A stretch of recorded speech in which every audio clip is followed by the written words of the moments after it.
But we begin with a developing story. Boston police officer John O'Keefe was found face up in the snow on Saturday morning outside a home currently occupied by people known to O'Keefe. Officer Saraf observed the victim to be cold to the touch, no signs of breath. He was transported to the Good Samaritan Medical Center where he was pronounced dead. State prosecutors accused Karen Reed, who was O'Keefe's girlfriend, of backing into him and leaving him to die in the snow. Reed and the victim had been out drinking at a couple of bars in town the night before when they were later invited back to a home on Fairview Road. She stated that she dropped the victim off and left. Reed's attorney says she tried to call O'Keefe and had no idea anything had happened to him. Reed pleaded not guilty to manslaughter, motor vehicle homicide, and leaving the scene of a crash causing death. An investigation into the death of a Boston police officer in Canton has taken a turn. Lawyers for the woman under arrest not only say their client is innocent, they're alleging a cover-up. Prosecutors point to pieces of a broken taillight as evidence, but her lawyers argue the police report was altered. First got to that scene at 6 a.m. and did not find a single piece of taillight. And then 12 hours later, boom, they found taillight everywhere. People in this town are scared of the people who are supposed to protect and serve. I don't think there's any kind of conspiracy or anything like that. They say there were a lot of people at the home that night, and one of them Googled how long to die in the cold hours before Reed would have known O'Keefe was missing. Free Karen Reed! Free Karen Reed! Free Karen Reed! This is not a Hollywood star. This is an accused murderer getting a standing ovation as she enters the courtroom. What is going on out there? Welcome, Mike Crawford, Young Jurks. Tonight, opening up with Conspiracy in Canton from the 13th Juror Podcast. We have a special guest tonight. Geez, I don't even know how to open the show because I just want to make sure everyone knows we're going to be covering all aspects of Karen Reed because so much has come out just today. I think it was 25 prosecution things filed today. Crazy. There's so much to keep up on. We're going to have Mazza Media on later tonight as well. So we're going to have two guests, at least two, maybe no. Who knows? We'll see. But we have a really special guest right now in the studio, one of the top true crime podcasts and about Canton, about the conspiracy in Canton. That's the name of the series that she's doing right now. The 2:27 a.m. Search Explained. I want to talk to her about this because this is new stuff from her coming back. Second time on the show. Welcome, Brandi Churchwell. Hello. How are you? Very pumped up tonight. I got my coffee and I'm just like ready to go. Yeah, I've got my Monster Energy drink right here, ready to go. So. And of course, I have water. Lots of water. You could have your water too. Yeah. But there's so much going on. But tell us about what you've been doing and who you are, because I think most people that are listening already know that. But I think for anyone who doesn't, let's just give the quick intro. Yeah. Well, my name is Brandi Churchwell, and I have 13th Juror Podcast and also YouTube live stream. I was doing the podcast as basically kind of like what I call jury duty episodes, where I was giving recaps of trials that I was covering, but I've been wanting to do a deep dive. So I started kind of getting into the Karen Reed case last summer and decided to do that one for my first deep dive on the podcast. And it's kind of taken off. So it's been in the top 50 in true crime in the United States. And it's grown a lot, a lot more than I originally expected. So it's been interesting covering everything. And you've got this new website I noticed for your podcast, like with a lot of Karen Reed content, like graphics and timelines. I mean, we should be showing that tonight. I think we have it up on the screen share in a second, but I mean, it's gotten pretty wild over there how much content you've created that people are sharing now. Yeah. I went to school for psychology, and one of my favorite things was data visualization and how to take data and numbers and facts and all kinds of things and make them a little bit easier to digest, and how people can obtain information quickly and easily. So I use that to kind of make some of my charts and see what I can do to make it a little bit easier to follow and easier to understand. And this one's so complicated because there's so many people and so much happening. So.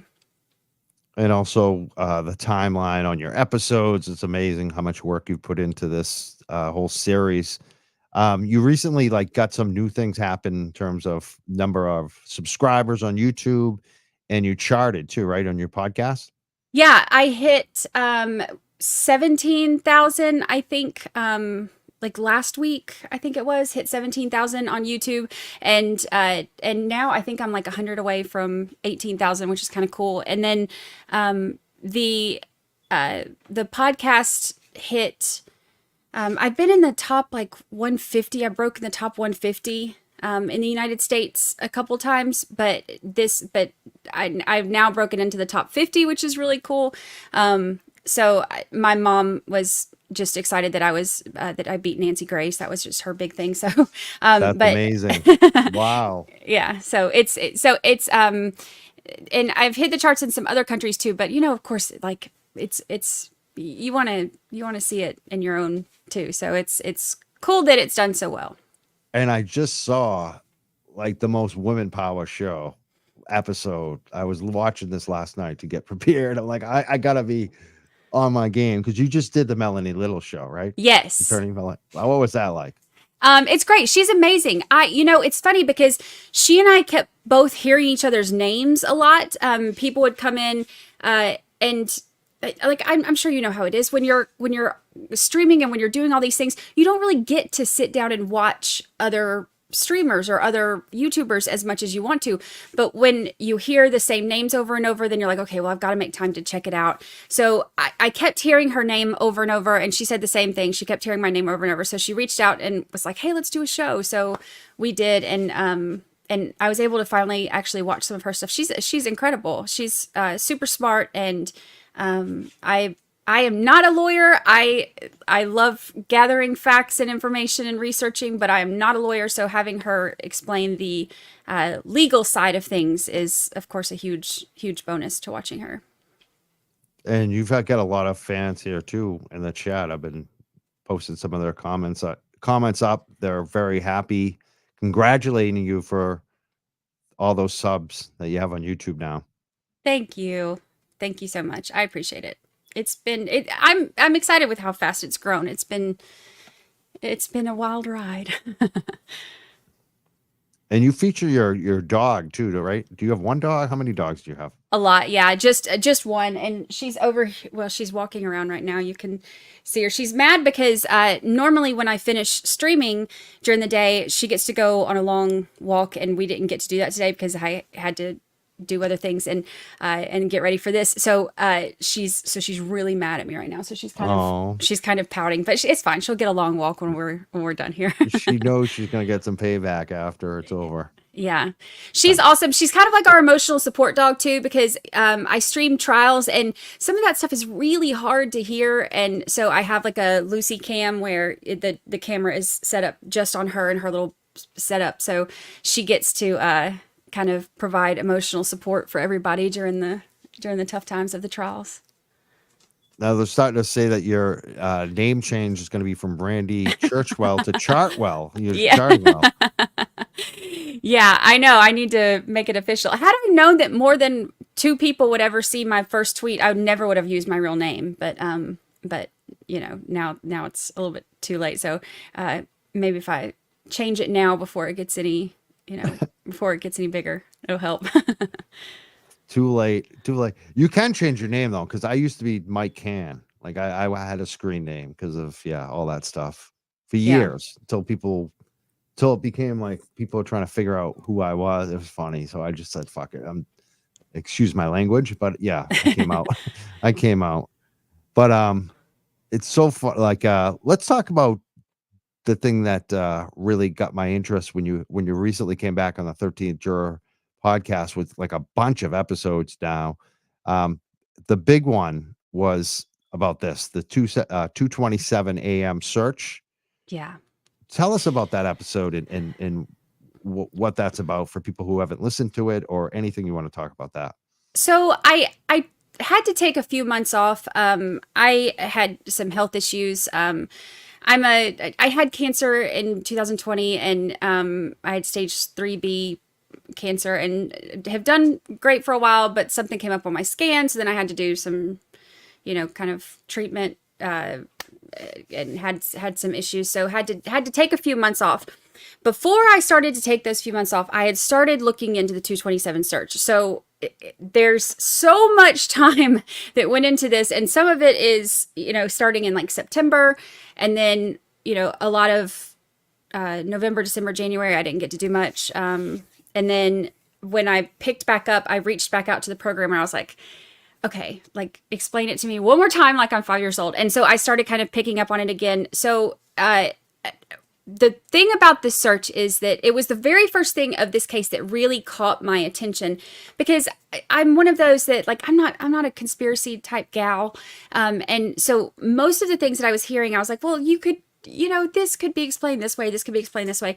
But hearing that there was a search at 227 really grabbed my attention. And so the fact that everybody is arguing over whether or not it was actually at 227 piqued my interest. And so I went to, I talked to a programmer, I talked to somebody who worked in Apple coding, I talked to somebody who worked at Celebrite, I talked to all these people trying to get the information. And I basically said, explain this to me like I'm 5 years old. And it took a lot. I'm not a tech person. So it took a lot of effort for me to understand it. But I wanted to specifically go to people who had no care in the world about the case, that didn't follow it, that didn't, have any interest in who was right or who was wrong. I wanted to just know how you can tell, what time this is. And a couple of the ones that I talked to, then I would, go to, there was one main one, and then I would kind of go and verify it with other people and make sure that, I understood it right and that this was right and all that. So it took a lot of time. But the way that he broke it down for me really made sense to me. It was the first time that I really understood really how everything works. I think up to this point, I had always, when I'm watching trials, I'm like, well, Celebrite Celebrite knows everything. They do everything. Everybody that comes out with Celebrite, they already know everything automatically. The way he broke it down, talking about how Apple is always trying to protect user data, and Celebrite is always kind of, it's like a cat and mouse game where Celebrite's always kind of chasing, the information from Apple and trying to figure out, every time they change their iOS coding, then they have to try to figure out now how to not just gather the information, but how to read it and interpret it and what it means when they gather it. And that was the part that was, at the core of the 227 search. And you're saying it's, because this is like still a subject of debate on the other side. Mm-hmm. I mean, you concluded that it's a real thing that happened at 227. Yeah. The way that he explained it to me is that with it being on the wall files, and I explained it in great detail, like with all the technical stuff in that video. I think it's like a 20-minute video. But basically the way that he explained it to me is that there are certain parts of the coding that are they are what they are. It's open source, I think is what he called it. Anybody can pull, that information, like the SQLite, it's like SQLite. SQLite is open source coding. So everybody can pull that part. The iOS part is the part that's not yeah, right. So, but he said that with the SQLite, the way that those wall files are written, they have, it's kind of like, everything is like the wall files are, of course, like the temporary files, and everything is held here until it gets written onto the database. And the database, the wall file stuff is written onto the database at certain checkpoints. And the checkpoints can be when the wall file gets to a certain size, or when there's like a command that triggers it, like let's say if you close out a tab or, something like that, that can trigger the command to make it write on write that information on the data. Or if there hasn't been either of those that has triggered it, then every 5 minutes, the coding is set to create a checkpoint. So if there's been no closing of a tab, or if there's been no, wall file that's gotten large enough to make it right onto there, then every 5 minutes, those wall files will automatically go through a checkpoint because that's how the code is written.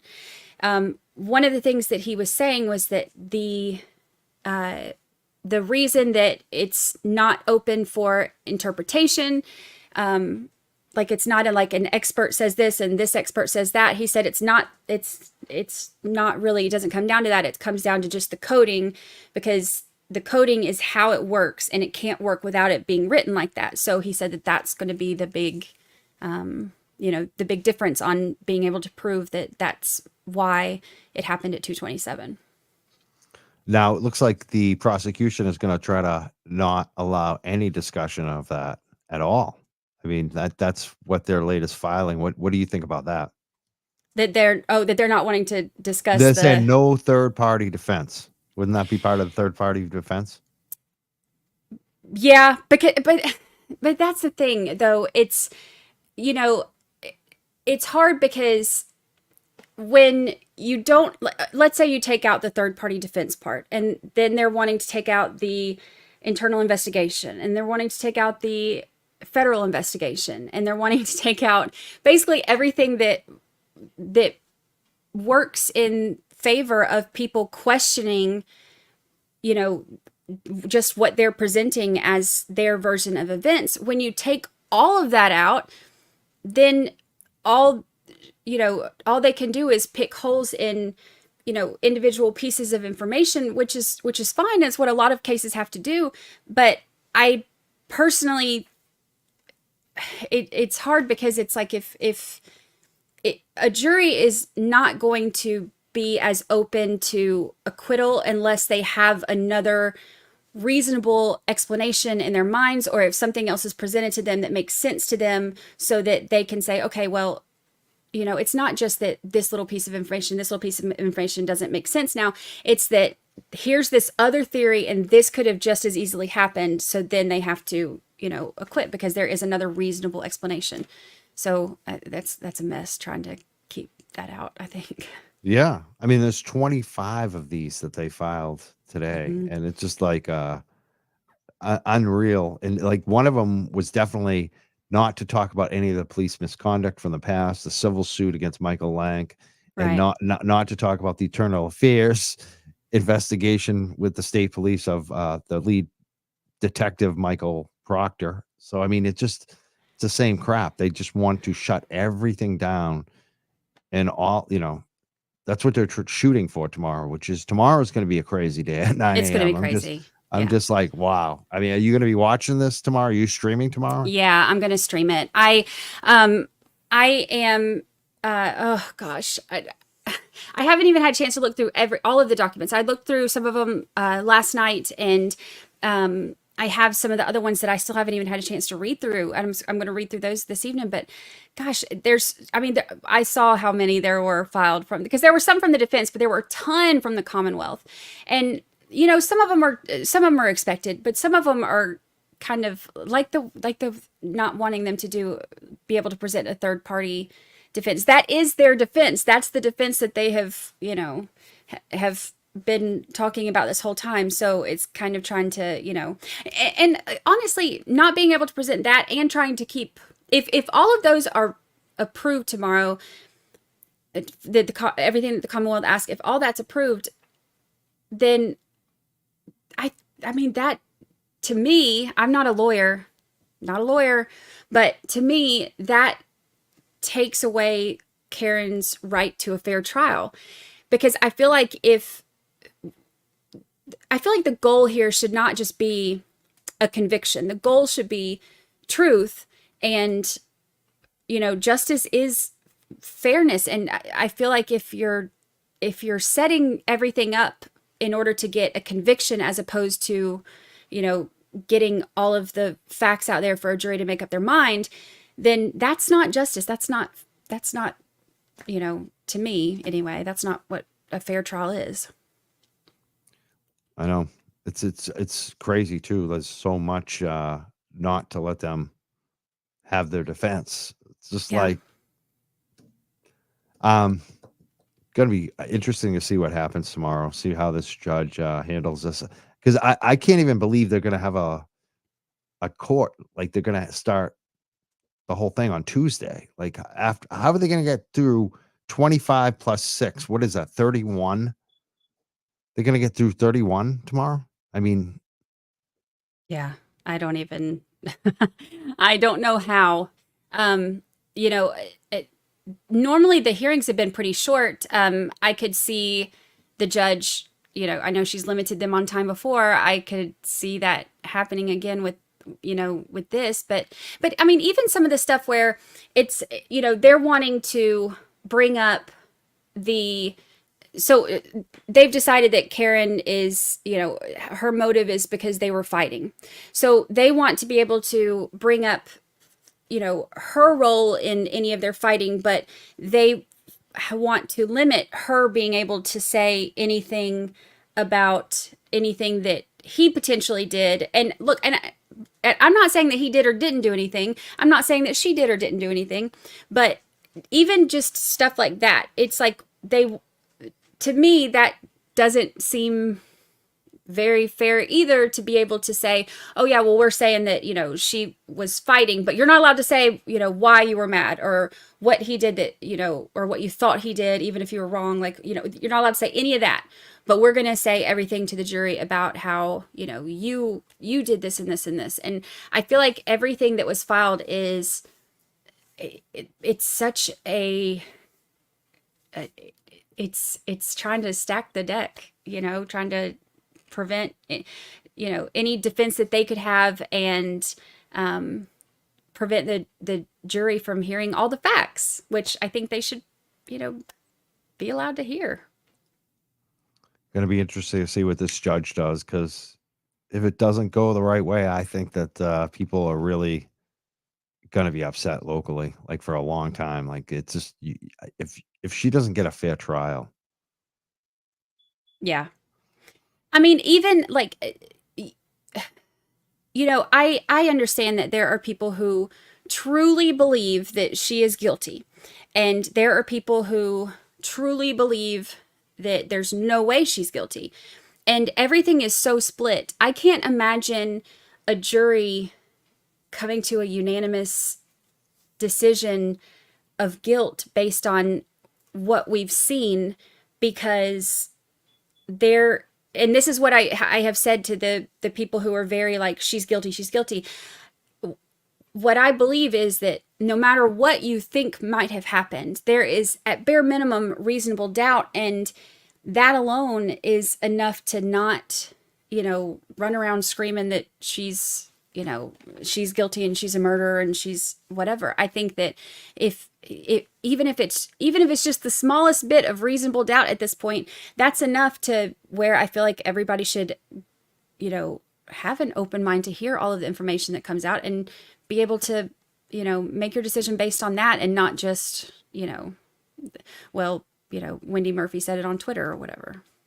I know. I think it also shows how weak their case is. Like, they can't win without excluding her entire defense. That's basically what I see by these filings, these 25 late filings. Yeah. Yeah.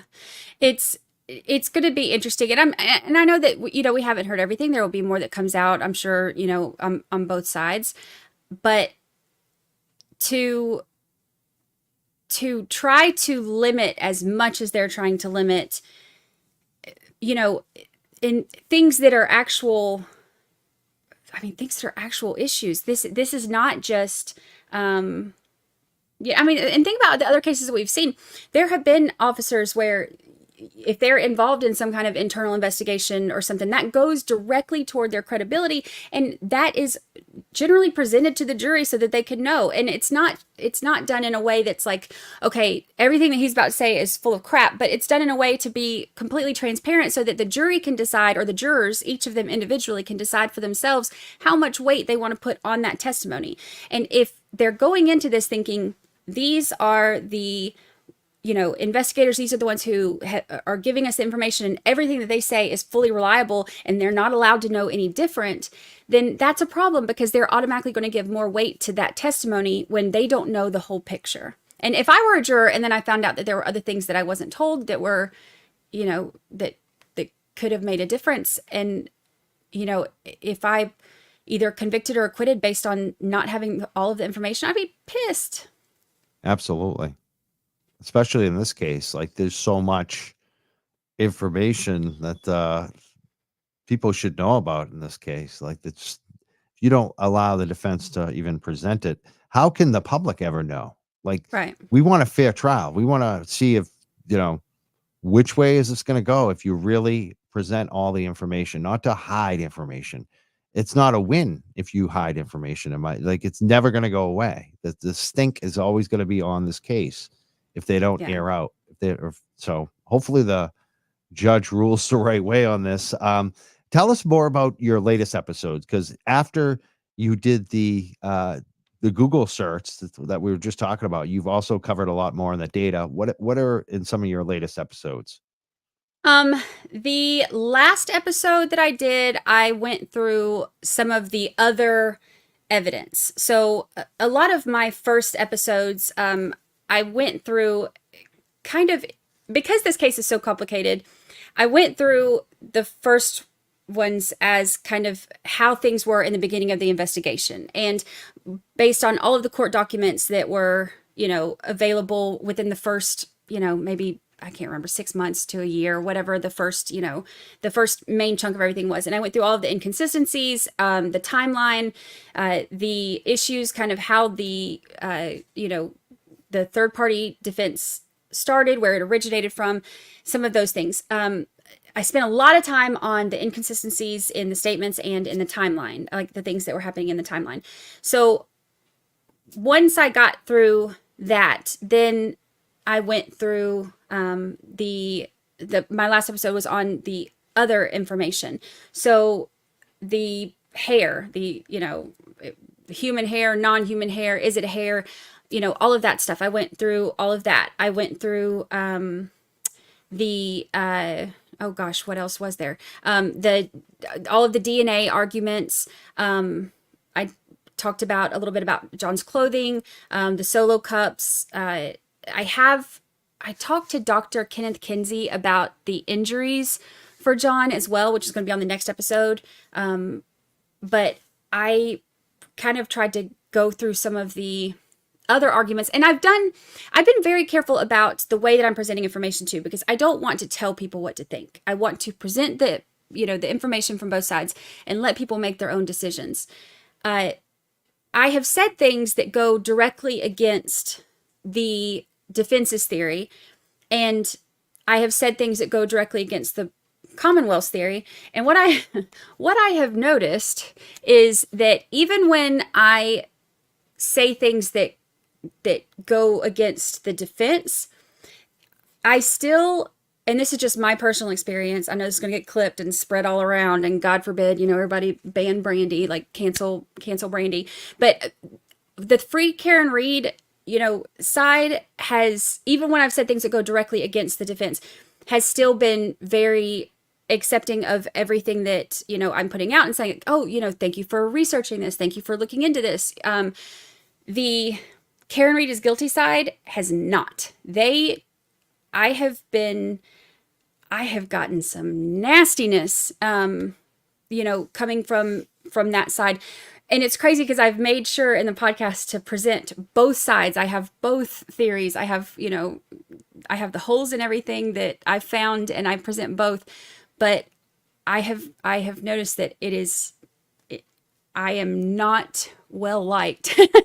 Amen. I gotta say amen to everything you just said, because I've been saying that on the show for a while now, because I've had, I've pissed off both sides. I'm someone who was pissed off both sides at a certain point. I know that it's kind of changed now, but at different points, and I've felt the wrath, and the wrath on that small amount of angry trolls. There are a couple camps, and they've organized, and they're really nasty people. Yeah. And we'll just leave it at that. We don't need to say names. People know who they are, but it's really true. They are. I see them go after you. And the reason why they go after you is just like what people are pointing out in our chat right now. It's like your timeline charting. It was amazing. Like every Thank time you. you do something good, that's why you become the target of it. I notice that all the time on the show when we have bigger shows with bigger guests. That's when they go crazy after me personally and our guests too. Yeah. I mean, you know that, right? It's because you're killing them. You're crushing them with facts and data and shit that they can't just deal with. Yeah, it doesn't it they don't like it. You know, and it's funny too because I have been accused of some pretty crappy things and things that people that have accused me, I know that they know better. But you know, I said this to, I won't say her name, but she's dealt with, it's another reporter who, she also has a podcast and she's reported on this. And she has dealt with a lot of the same thing. And she's done a great job of presenting both sides, but she has been attacked from the one side and, you know, it was kind of struggling with some of that. And I told her, you know, I feel like if it almost feels like an attempt to bully you into silence. Like, Bingo.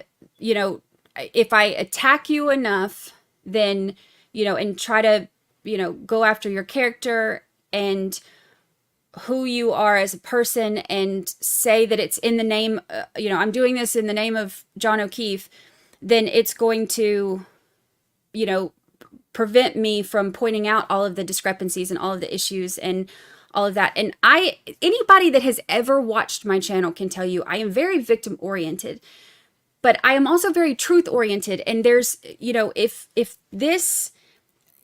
Karen is guilty, then the issues that have happened with this Commonwealth and with this investigation especially need to be shouted from the rooftops to prevent this from happening again. Because let's say if you're one of the ones that believes she's guilty, she will probably walk free because this investigation was terrible. If you are one of the ones that believes that she is, you know, innocent, then it should also be shouted from the rooftops because, you know, this is going to be, you know, she is now going to be on trial. And, you know, if you believe that she's innocent, then somebody else out there is responsible for this and they aren't on trial because the investigation was terrible. Either way, that needs to be shouted from the rooftops. And I have spent so much of my time focusing on all of the issues with the investigation and the documents and, you know, all of those things. And so to say that is not, you know, that I am, I don't have the victims in mind because I'm, you know, looking for that. I feel like it's the opposite. I feel like if you don't hold people accountable for what they've done wrong, then, and, you know, make people aware of those issues, then it can keep happening. And, you know, future victims will, you know, could have the same problems. So. Absolutely. You're getting a lot of support too in the comments. People are shocked that you get any heat. It's true. It's like, why would you get any heat on this? Like, you're not even like me who responds back. It's like it's funny. It gets overwhelming sometimes, but you know, for the most part, it has been, you know, it's been a lot of support and a lot of, you know, bouncing ideas off of each other. And I have a lot of people that will ask questions about like, well, you know, hey, according to the timeline, do you think this could have happened? Do you think this could have happened? And I've noticed that some people want to shut that down and say, you know, like, no, are you stupid? This, and, you know, this is what happened. This is what happened. And I like creating an environment where people can talk about different ideas, because think about how many things get, you know, other people see things differently. Everybody sees things differently. So people can give different perspectives on things. And, you know, I think it's good to have those open conversations without, you know, attacking each other. Hopefully. I mean, I kind of tried that for a little bit, but it didn't work out. That's just the nature of the beast on this. It's tough. Yeah. But you know what? It's like we have so much other stuff to talk about, like tomorrow and this upcoming trial and your podcast. What are some of the, like, are there any questions that people have right now, like about that you've, you know, have heard people talking about a lot lately? Or are there any in the chat right now? You have a question for Brandi? Brandi is the anti-Coffin Daffer. Coffin Daffer is the one person. Come here. You want to come up here? Come here. She is the only person I've ever cussed out on Twitter. I lost my cool with her.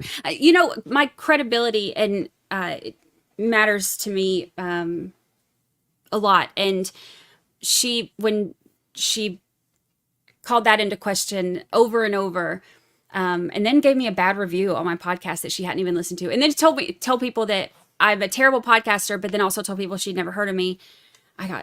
She pushed me as far as I could be pushed. So she is to date the only person I've ever cussed out on Twitter.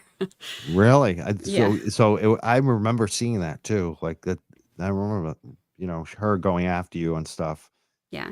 She was getting facts wrong. And I told her that it was irresponsible to use her platform to, shout from the rooftops that Karen Reed is guilty. Because I told her, if nothing else, there's reasonable doubt and you're getting facts wrong. So I don't think it's responsible to tell everybody that they should hate this woman, and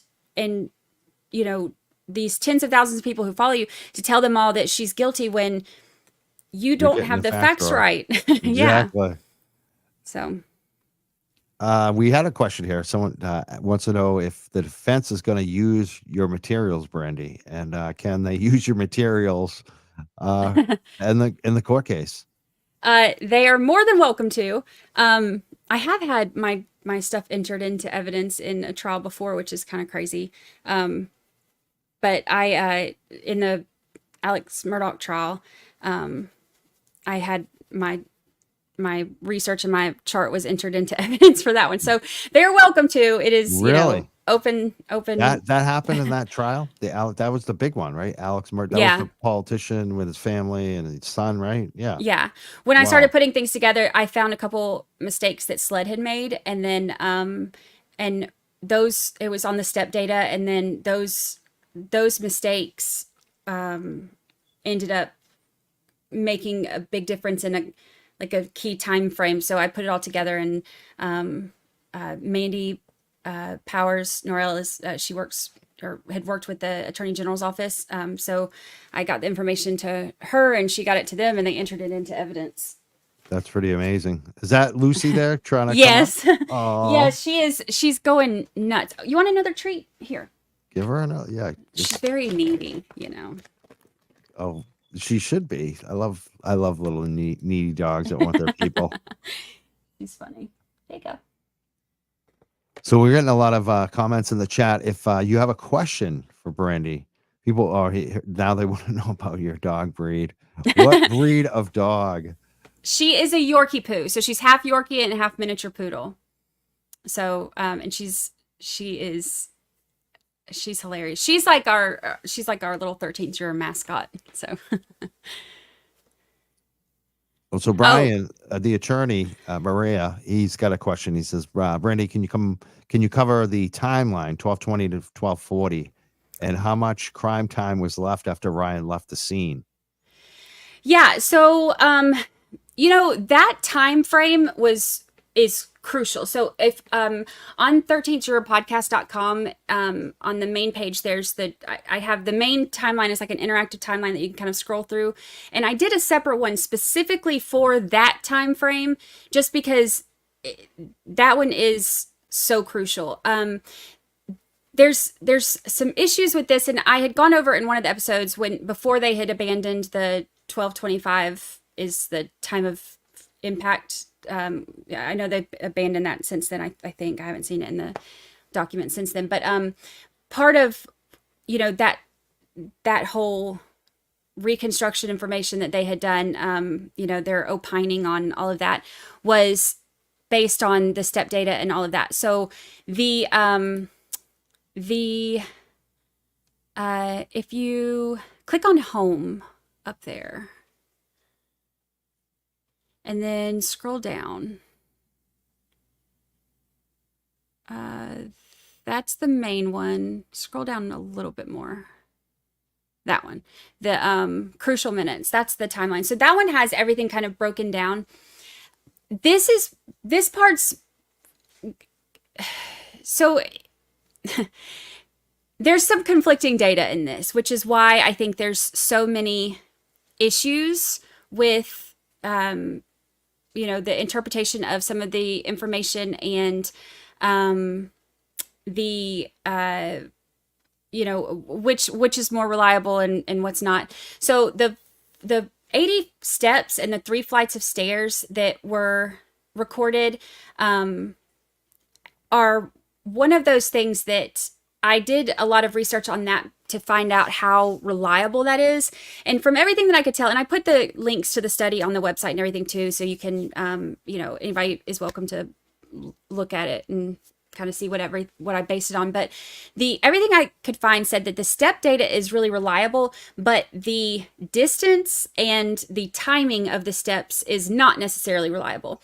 So if you walked, 80 steps, it says that usually that is, on iPhones and on that specific iPhone, that's pretty accurate, but the timing of it and the distance that's covered is not necessarily going to be accurate.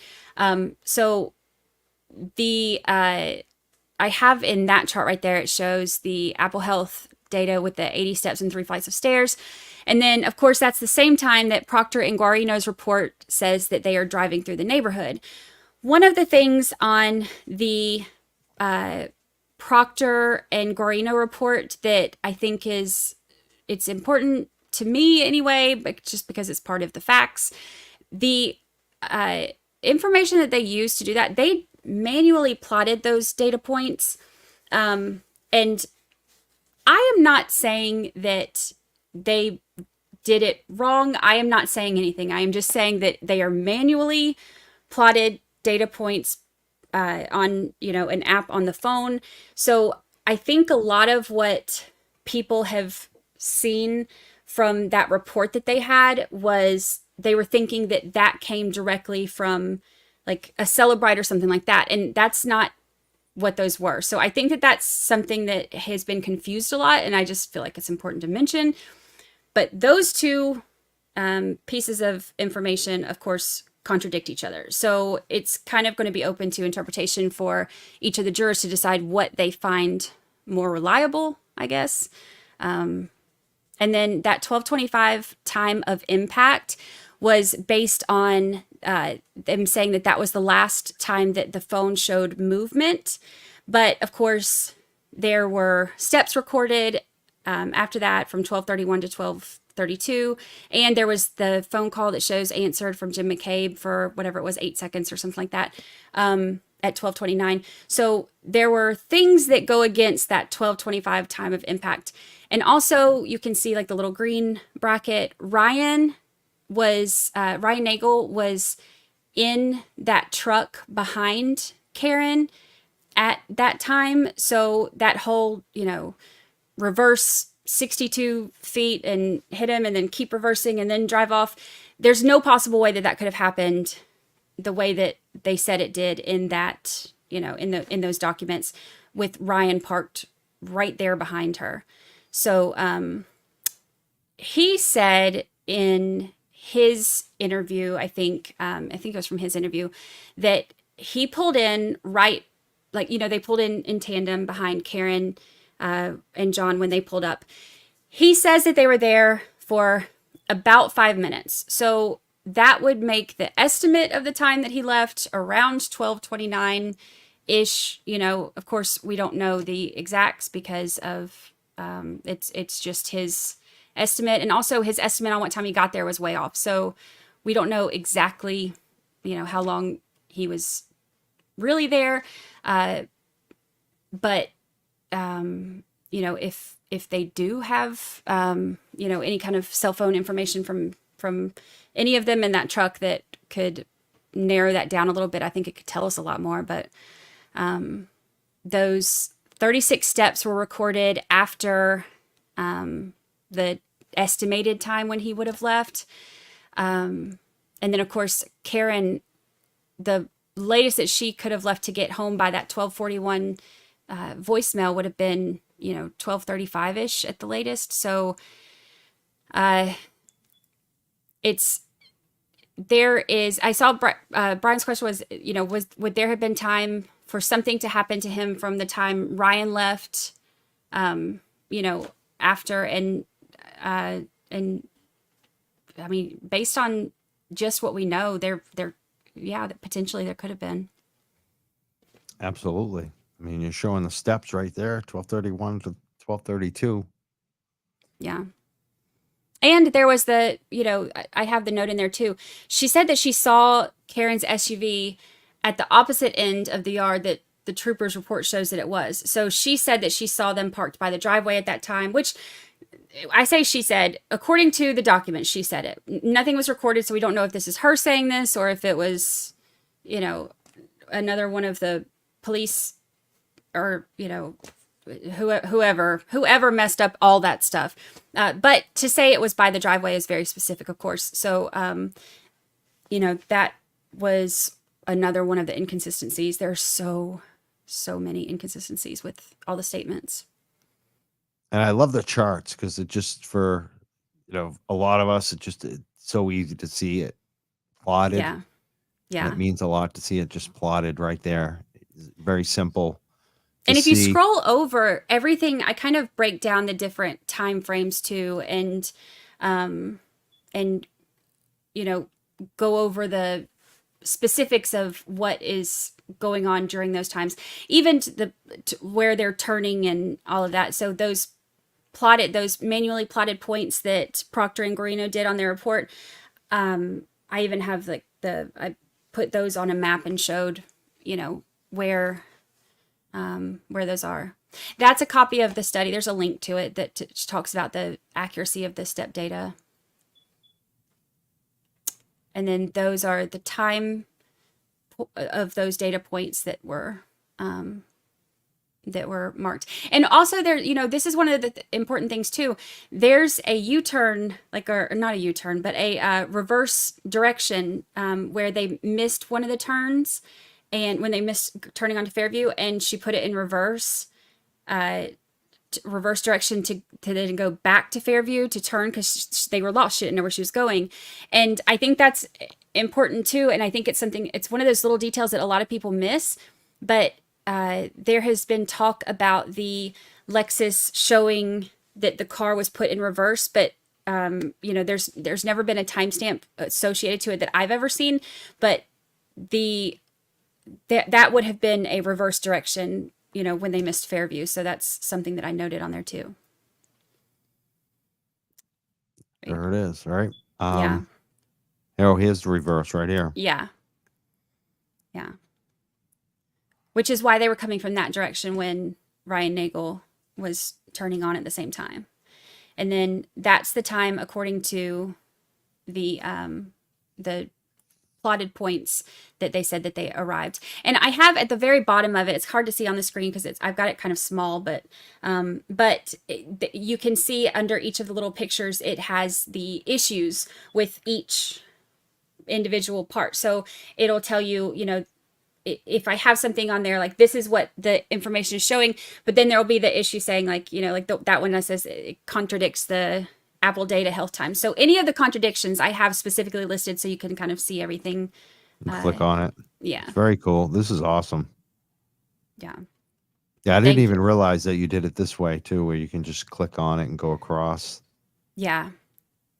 I think it helps to break everything down a little bit. Cause this is one of those things. And one thing I've noticed anytime I'm covering a trial, there's always a very critical moment in some of these timelines where, the moments that are in question are sometimes down to, a couple hours, sometimes down to, 20 or 30 minutes like this one. And the more information you can get on that time frame and the more exact, times and points you can get, it makes it easier to build the rest of the theory around it and figure out, what works and what doesn't.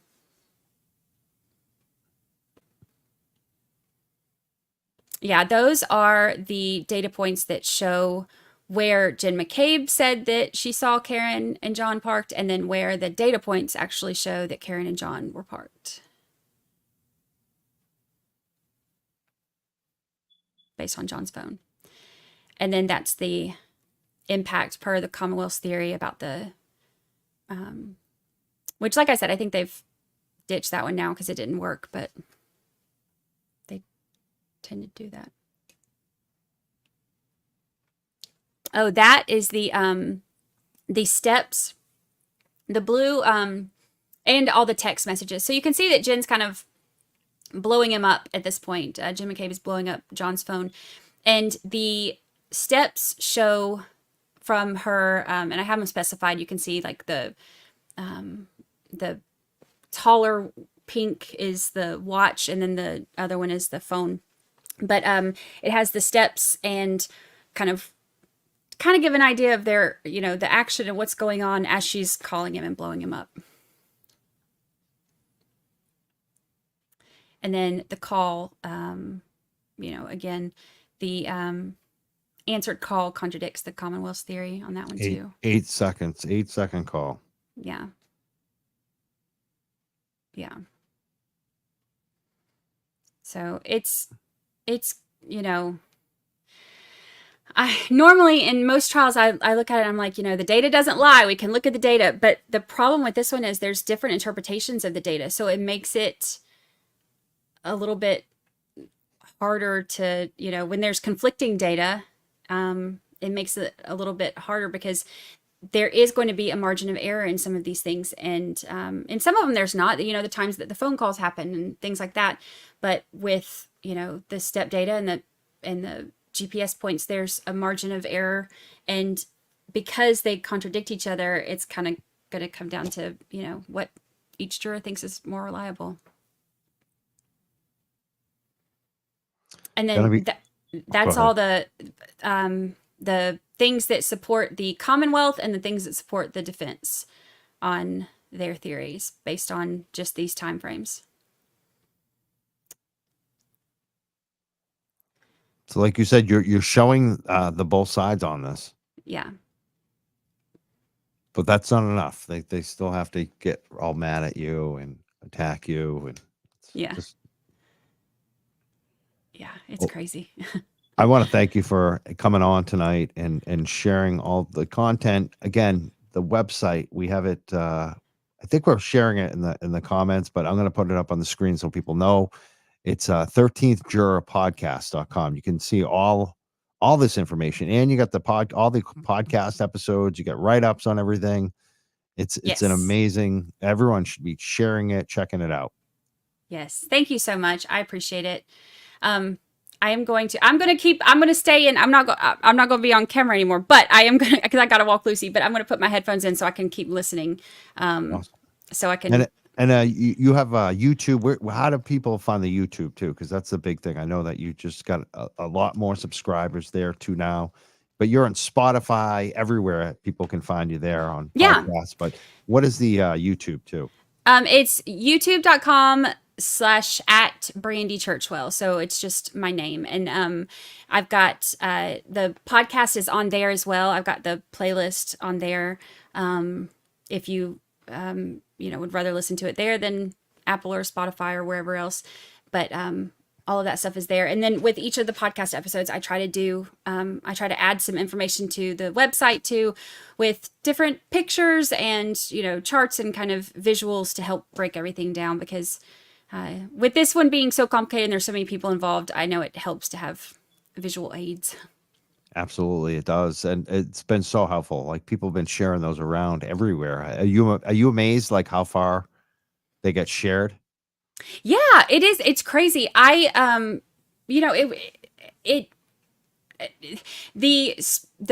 mean, I guess that's one of the things about social media. You can post something and then all of a sudden it's seen in all these different countries and by so many different eyes, and it's great. I love when people share their work, with me. And so I want to share mine with everybody else. And I think the more we all kind of are able to share everything with each other, it helps us all to, understand more of it. So anybody's welcome to share it. Awesome. I thank you so much for coming on today. I know how busy you are. Thank you so much for being here tonight, Brandi. No problem. Thank you for having me.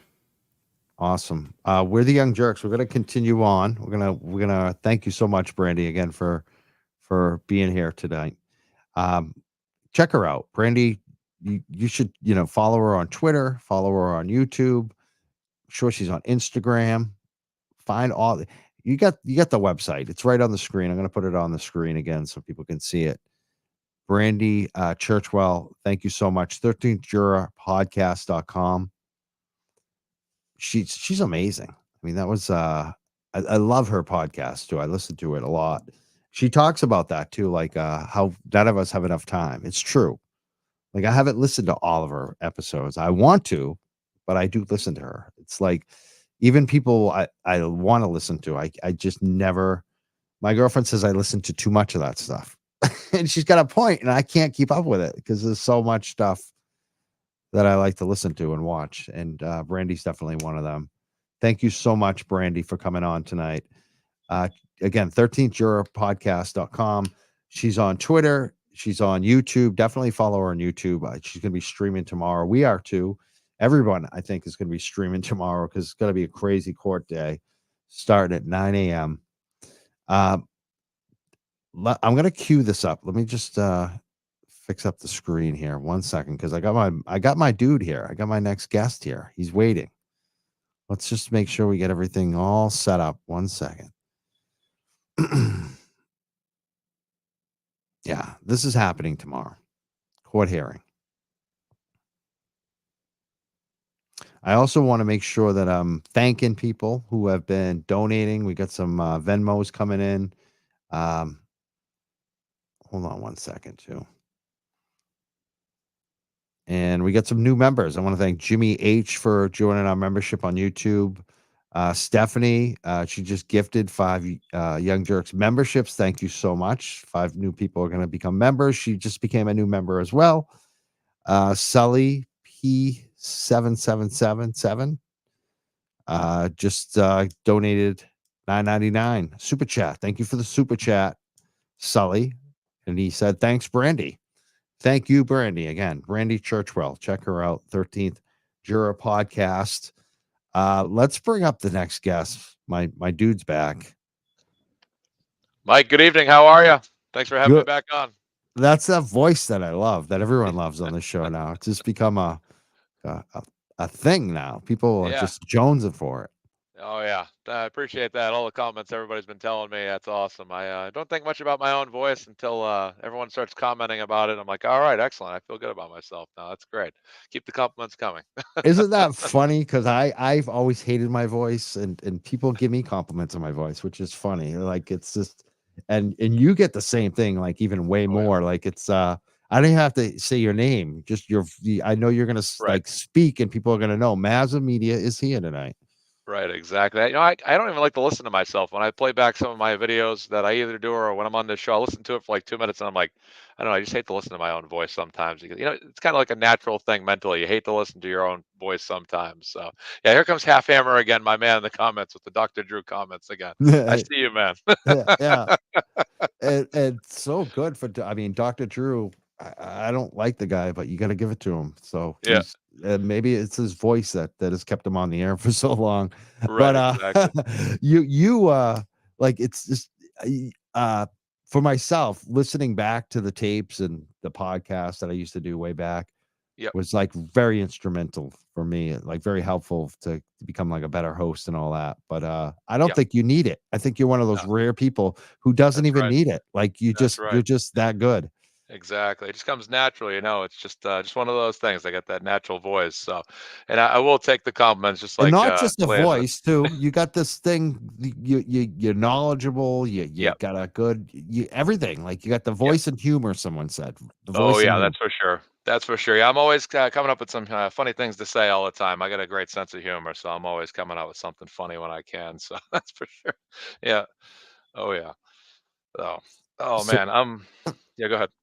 No, I'd say, like, where do we even start tonight? Because I know 25 things filed by the prosecution, 6 by the defense in this limine.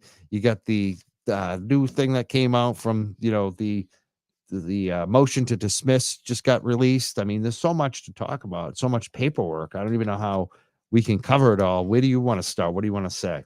Absolutely. So I'm glad, like the past week, 2 weeks of my life have been so busy. I've had nonstop things to do, busy with work, busy with the NCAA March Madness, rooting for Caitlin Clark and UConn, both UConn teams. So that Caitlin Clark versus UConn game was tough for me. I'm rooting for both teams at the same time, but I was so caught up in that. I kind of said to myself, I'm getting away from the Karen Reed stuff online a little bit. And I just said, you know what, just kind of take some time to just kind of kick it back a little bit. I kind of went into cruise control a little bit. Even on X the past 2 weeks, I've been active, but not as invested. And I thought to myself, just take some time to relax, because right now it's just like the Boston Celtics season. They got the #1 record. They have clinched the playoffs. The playoffs are coming, and it's about to get real.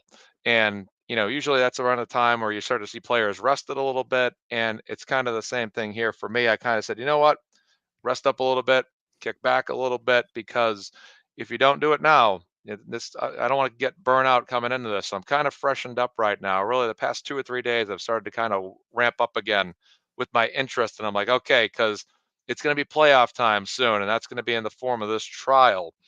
And this is going to be as big as we've ever seen it. We're going to be talking about this as much as we've ever talked about it. There's going to be so much more bombshells that may come out in this trial, and it's going to be big, and we're all going to be on streams all the time, and it's going to be nonstop. So I feel well rested. I got my renewed energy back, and I'm ready to go. Some people say they're ready to F, like Turtle Boy says, and I've heard you say that before, but I'm ready to go. I'm going to say it that way. So I'm ready. I like that. I like ready to go at this point. Yeah. I just think that's the better. Less words.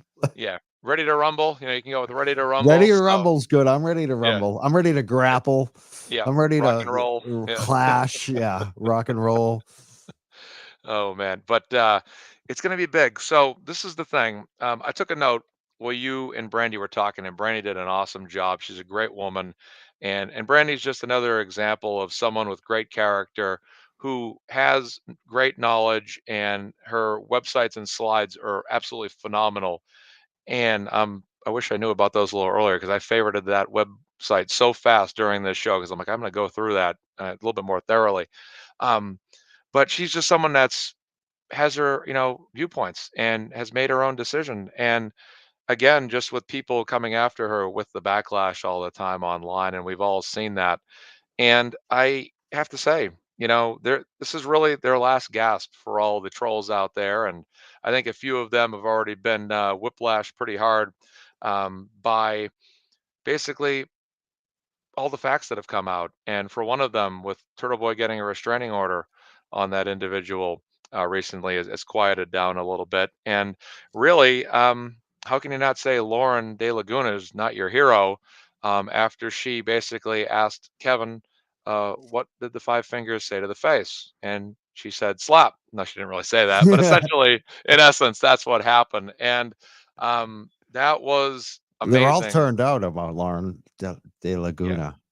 Yeah. They are like I gotta get her back on the show, because she's got them in a lather. She's got them all lathered up. They're like very interested in her pictures and her looks, and it's just so like, oh, so she's hotter than all of you. That's what you're trying to say? Is that, she state the obvious. Someone tried saying she was a 3 out of 10 recently. Yeah, I was like, are you kidding me? You couldn't be more wrong about that. I don't want to rate women here, but come on.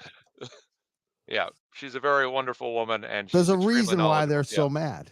Let's rate how mad that they get that she looks good. Yep. I'd say it's a 10 out of 10 there. They're she looks so good, they're mad. They're very mad. Right. Yeah. I mean, I don't want to sound like a chauvinist here, but I'll admit what I want to say here is that I have not seen one attractive woman on the other side, and I hate to make that comment, but boy, that's a tough one. Is there someone out there you're good on? I mean, I would say Wendy Murphy was pretty back in the day, but okay. Before she got angry. But I'm not here to talk about who's cute and who's not. Yeah. We're getting out of control. I apologize. The next thing you know, they'll be rating me, and I know I'm going to get some low marks over here. I don't want to crush myself. No, you're But good. You're good, Mike. I'll be crushed if they call me a 3 out of a 10. Yeah, yeah.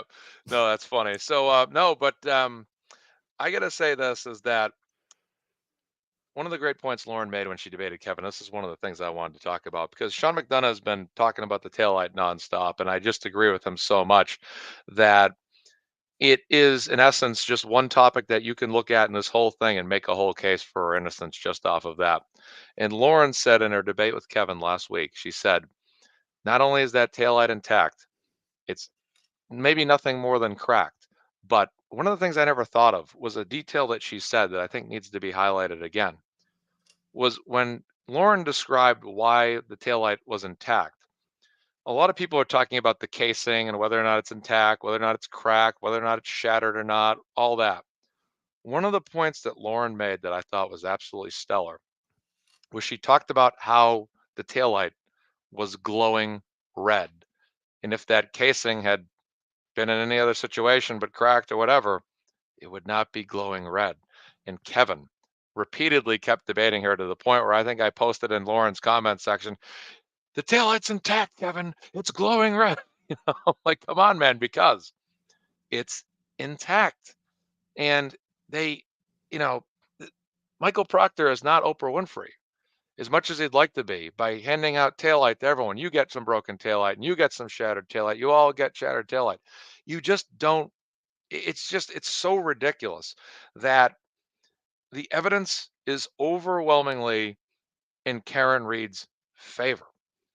And Brandi said it too, and someone had messaged me on X yesterday or today and said this. There was a person that was a previous juror that made a comment to me and said, you're going to have a hard time finding an entire jury that is going to find her guilty. And because of that, she's going to be not guilty. And that's exactly right.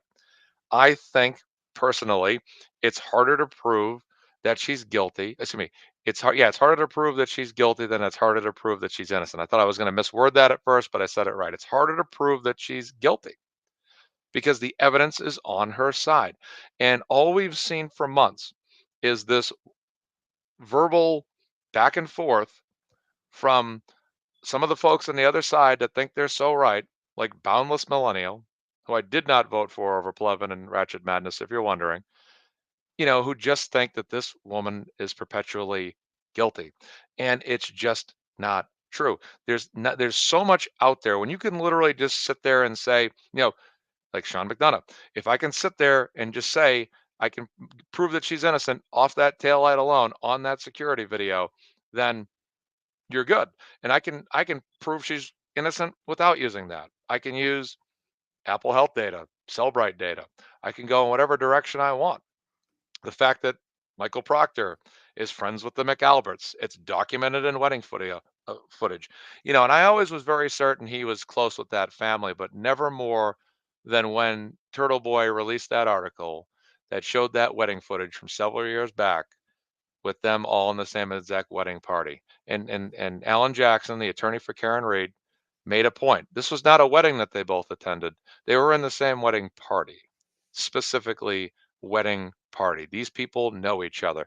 And if anyone thinks that Karen Reed's guilty and that Michael Proctor, at least in the very least, in some way, shape, or form, had fibbed or manipulated or garnished or dressed up any crime scene or any part of that investigation, you have to be kidding me, because it's overwhelmingly obvious that the fix was in, that they were trying to frame Karen Reed.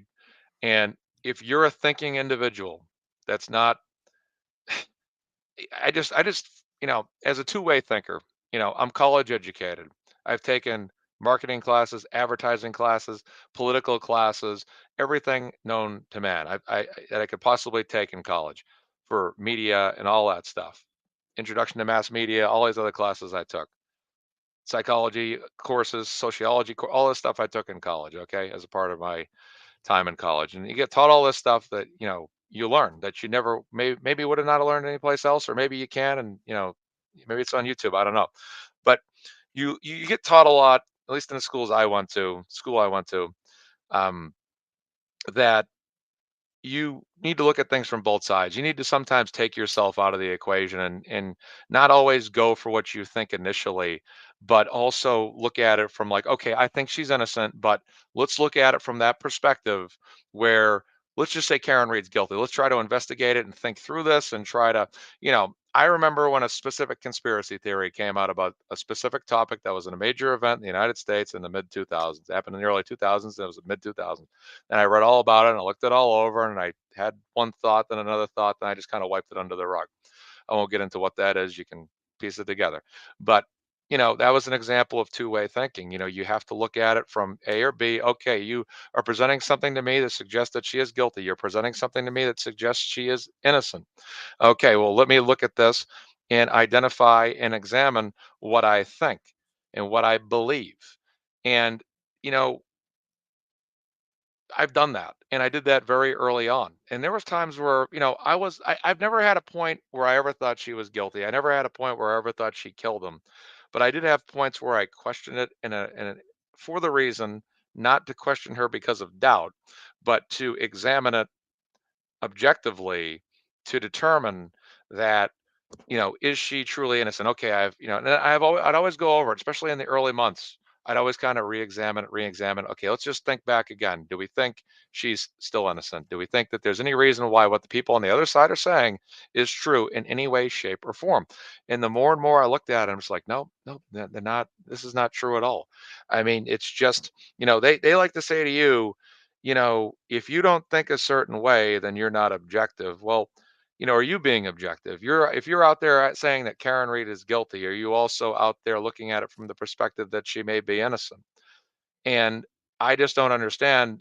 There's a lot less people out there that think she's guilty than people out there that think she's innocent. For example, how many hearings and protests have gone on across the state in Norfolk County, outside Michael Morrissey's office, outside of hearings, courts, Norfolk Superior, Dedham, all the district courts, everywhere all over the state. How many people on Cape Cod have been near the Bourne Bridge, near the Dunkin' Donuts, protesting on Saturdays?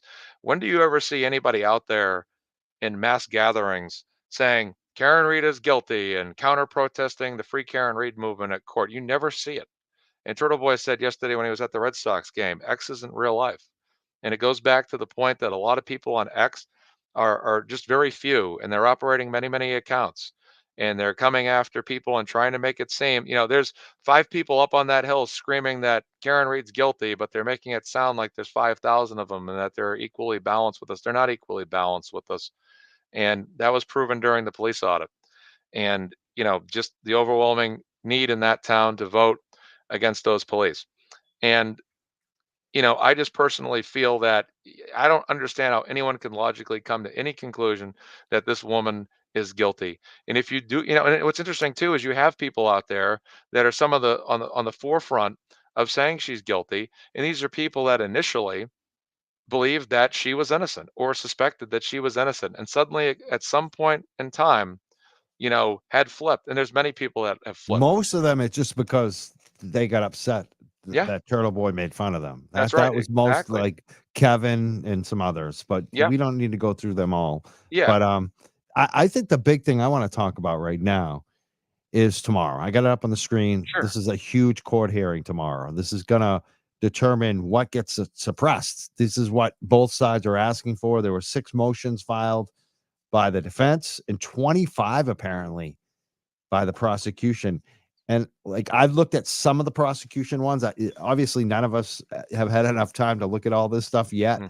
But some of the stuff I've seen is just like they want to suppress their third party, culprit defense. They don't want any talk of anyone else did this but Karen Reed. Yeah. And they also, want to not talk about Michael Proctor being under internal affairs investigation.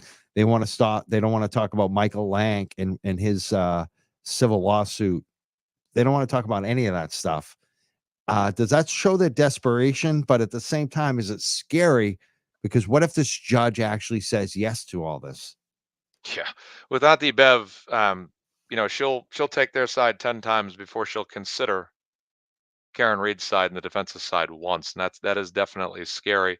Her way of shooting down the buffer zone was absolutely ridiculous, of a 500-foot buffer zone, and then, oh, well, we're still going to do a buffer zone, but we're going to make it 200 feet. Anything more than a centimeter is too much of a buffer zone. It is someone tried to counter me and say, you're lying, Mazza, about this being a violation of freedom of speech and First Amendment rights. But I ask, what is such a threat about people standing outside and with Free Karen Read t-shirts, with Free Karen Read signs? And, for the people out there that are coming to those protests with minion hats, is that a threat? Is that something that the buffer zone needs to, can I show up? Can you Yeah, show we're up? gonna have a commission to decide what's free speech and what's just like an Iron Maiden T-shirt or something. I mean, it could be. Yeah, I mean, who knows? Are they gonna police all the Facebook groups to make sure that everyone's not trying to do some Yeah. coded shit? I mean, this That's is crazy. If I show up with a free ice cream shirt, is that a threat? Get out of here, sir. Sir, you're wearing a free ice cream shirt. Get that out of here. That's a violation of the buffer zone. Oh, it's ridiculous, and it is desperation on their part. The Commonwealth ultimately fears the amplification of the truth. They don't fear the truth, and because they know the truth. They already know the truth. They fear the amplification of the truth, and that's what they've feared all along. They fear that people out there are going to hear this. They are threatened. This is why they're so threatened by Turtle Boy. This is why they did everything they could to get him thrown in jail. This is why this is still a restraining order battle to this very day. And the buffer zone and the motions they're filing are just attempts to silence everybody, shut people up, trying to, well, we don't want this on court. We don't want this on trial. We don't want this being discussed. We don't want any things that might leak back to the fact that, you know, two parties may have gotten together at a house when license plates were run and confirmed that they were over such and such's house. And they just don't want that amplification. They are so threatened by it. They fear it so much. And I had someone say to me, well, buffer zones have happened in other hearings before, in other court cases before. And, this really isn't a personal attack. And I disagree. I think any time that the buffer zone is established, this is, I can't think of one reason why there'd ever need to be a buffer zone outside of a court in any way, shape, or form. That this would be, well, you can't wear that shirt. It's just, it is so ridiculous. It is the pettiness that all of them, from Lally to Auntie Bev to Proctor and every single other person out there, that, from some of the Massachusetts State Police, Tully, all these people, that they are just every single step of the way, they are trying to shut us up. They hate this movement. They do not like us. They are so afraid of it. But the thing is, it's been a trench war. I called it trench warfare just the other day on my page. And I've been calling it secretly trench warfare for a long time, because there came a point where this was Karen Read fighting for her innocence. And there came a point where Turtle Boy interjected himself. And there became a point where every single one of us jumped on the Free Karen Read movement. And there came a point where a bunch of trolls, a lot of them with Turtle Boy derangement syndrome, tried to fight against us. And this has been absolute trench warfare for months. And it goes all the way up to the Commonwealth, to DA Michael Morrissey's office, to the very chair that Auntie Bev sits in. These people know damn well that this woman is innocent, and they're just taking it to their grave is what they're doing. I don't want to swear here and go on an F-bomb tirade, because I'm close to it right now, so I'm going to keep my cool. But this is such utter nonsense and ridiculousness. And every single time, we know we got this in the bag, and our side, whether it's Alan Jackson or Turtle Boy or David Yannetti or anyone else on our side, Sean McDonough come out with explosive information, Olivia Lambeau come out with explosive information and make explosive points. They come back with a counterattack every single time. They have been doing this for the longest time. And all they've done in this process is validate the fact that this is exactly what you think it is. It is a cover-up, and there is no question about it. And I wasn't born yesterday, and even if it was, I would not be fooled by this nonsense. And that's what I want to say. And I apologize for getting a little amped up right there, but this is ridiculous. I love it, dude. It's true. It's true. I mean, we talked tonight to the fabulous Brandi. No one should be mad at her, and she has been bullied, like no question about it. Not just her. We just talked about Lauren a few minutes ago, De Laguna. There was another Lauren who was also bullied. There's been so many women that we've had on the show, Rita, and we could talk about some other folks too. I mean, they've just gone. Look at Jessica Machado. I mean, guest after guest after guest, they're all saying the same thing, that they're being bullied by these people. It's harassment. Yep. And they want to talk about Turtle Boy. Yeah. Oh yeah. If Karen Reed was innocent, or excuse me, if she was guilty without question, they wouldn't care. They wouldn't, like I said before about Turtle Boy, they wouldn't do everything they did to get that man thrown in jail. If Karen Reed was guilty, they wouldn't need to try to tell the Karen Reed movement we need a buffer zone to shut you up.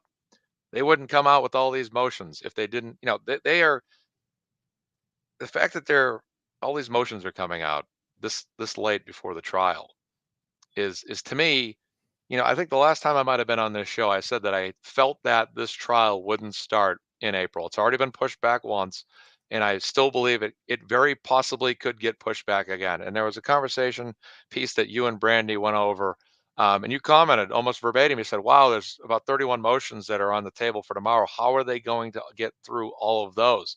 And that's a great point. And, furthermore, to add to that point and tie it into one of my theories, that I think the trial may get pushed back. How many of these motions are they going to get through tomorrow? And furthermore, how many times have they gone through only a few motions at previous hearings, and it's taken maybe 10 minutes apiece, 15, 20 minutes apiece, and you're going to multiply that towards 20 to 30 That's what I'm something saying. motions? That's Yeah. what I'm saying. That would be like 6, 7, 8 hours, but I don't think that will happen.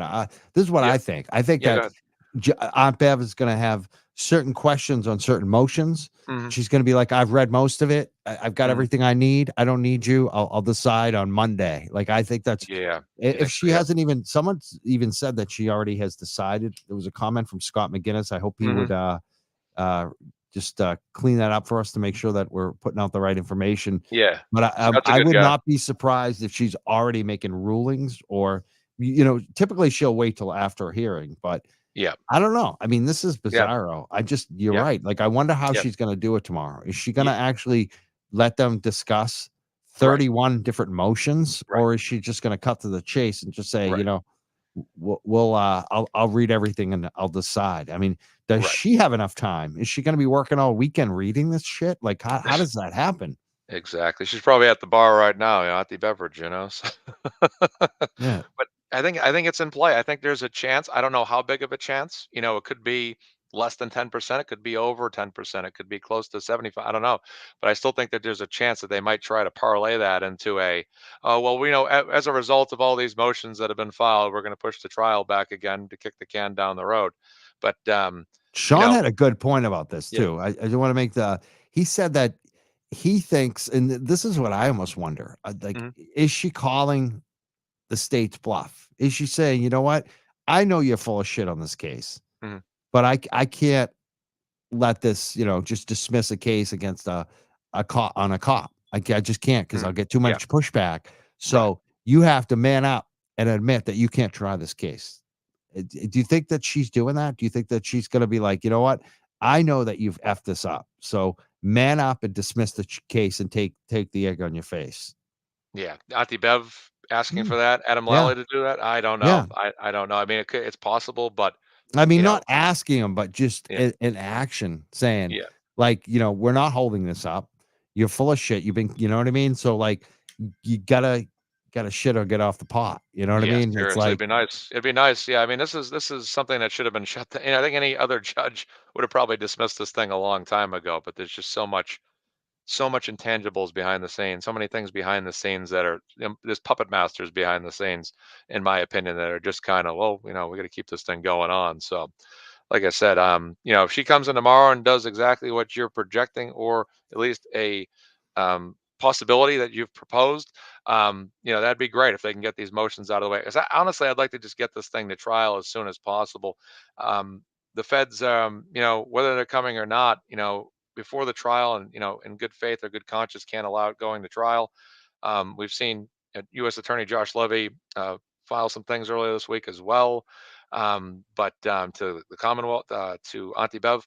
But overall is even if it goes to trial, I think everything's in her favor. And even if the feds don't step in time and shut this down or whatnot, I still believe that the not guilty verdict would be determined, and the feds can always step in and take all these people down at a later time if they need to. But I think, for me, what I'd really like to see most of all right now is, despite everything that's going on, is I'd like to get Karen Reed out of the hot seat and just get her, either the feds step in and get her, all these charges out of the way or whatnot. And then furthermore, if it goes to trial, that a not guilty plea, not guilty verdict is provided by the jury or told by the jury.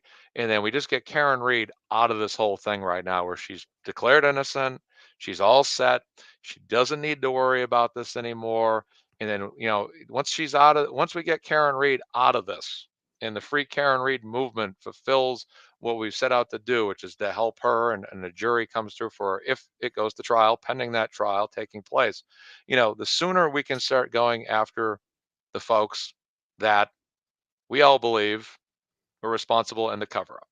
And that's what I'd like to see. And how far that goes and what the outcome of that is, I don't know. What the timeline is for that, I don't know. But, it would be nice to just get Karen Reed through this. I'd hate to see this thing drag on and on and on. She's already been enduring this for over 2 years of her life and counting. And it'd be nice just to get her, she's all set. She's not guilty, or, the case dismissed, or whatever it is. And we just get her moving on here. That way, it's one less thing we all have to be concerned about. It's one less thing she has to be concerned about. And I'll leave it right there for you, Mike, to.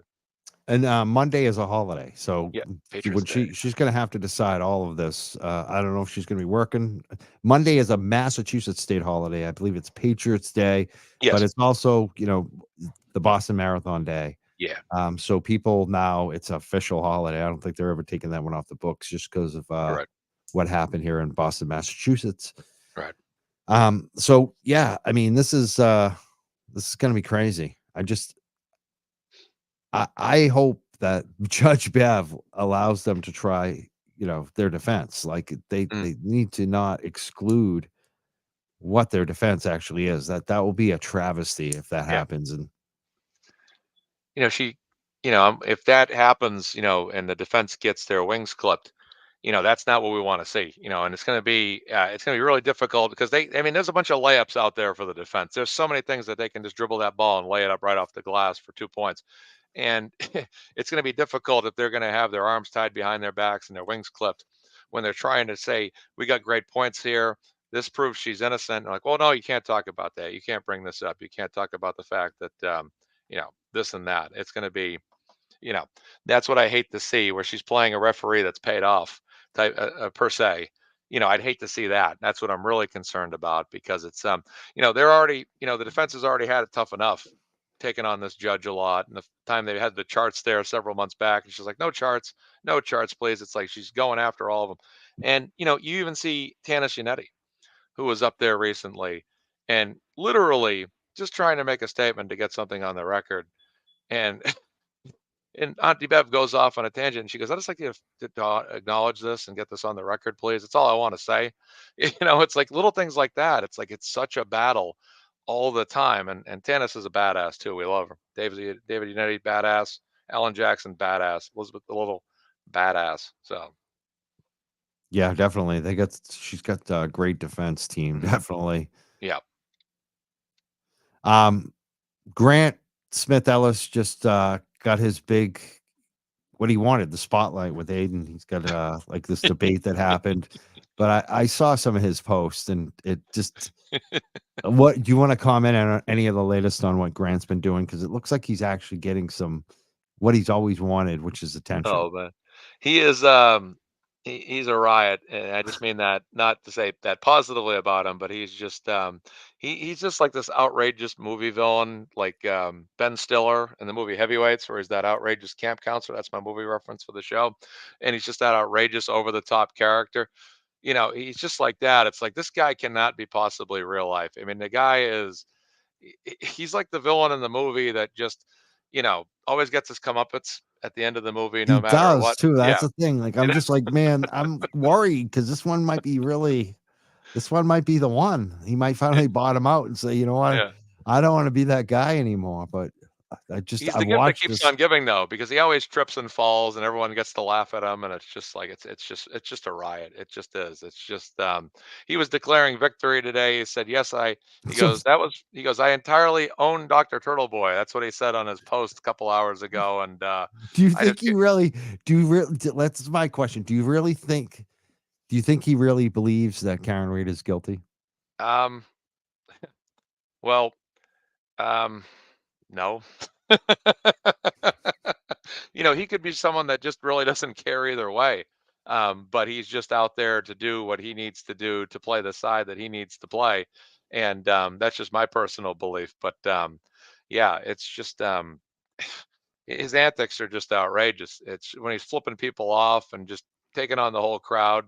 But no, I don't know if he truly believes what he believes. That goes for other people like Coffindoffer and even his mother.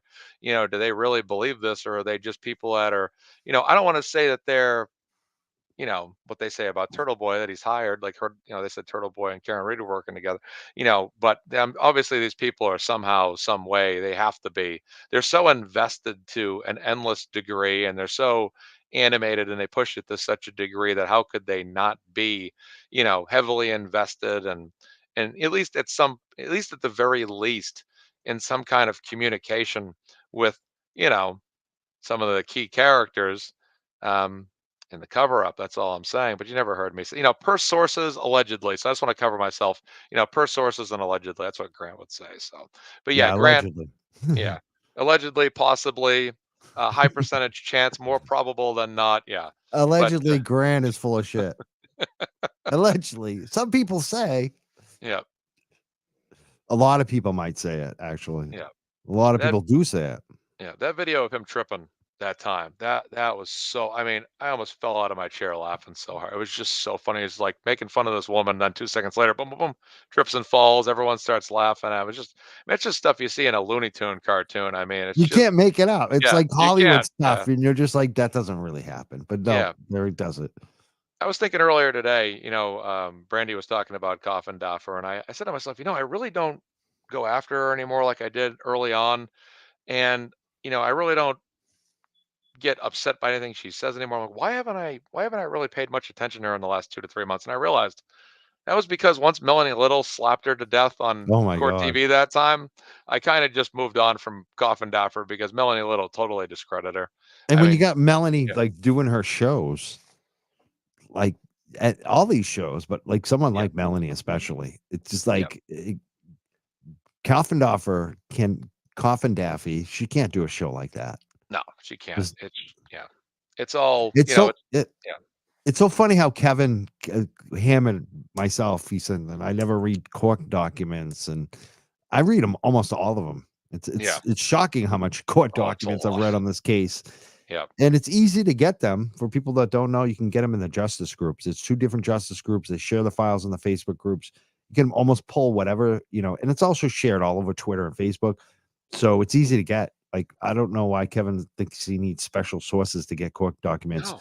But the thing about Kevin is he doesn't, once in a while he shares them, but for the most part, like, I think we share documents on our show live more than he does, number one.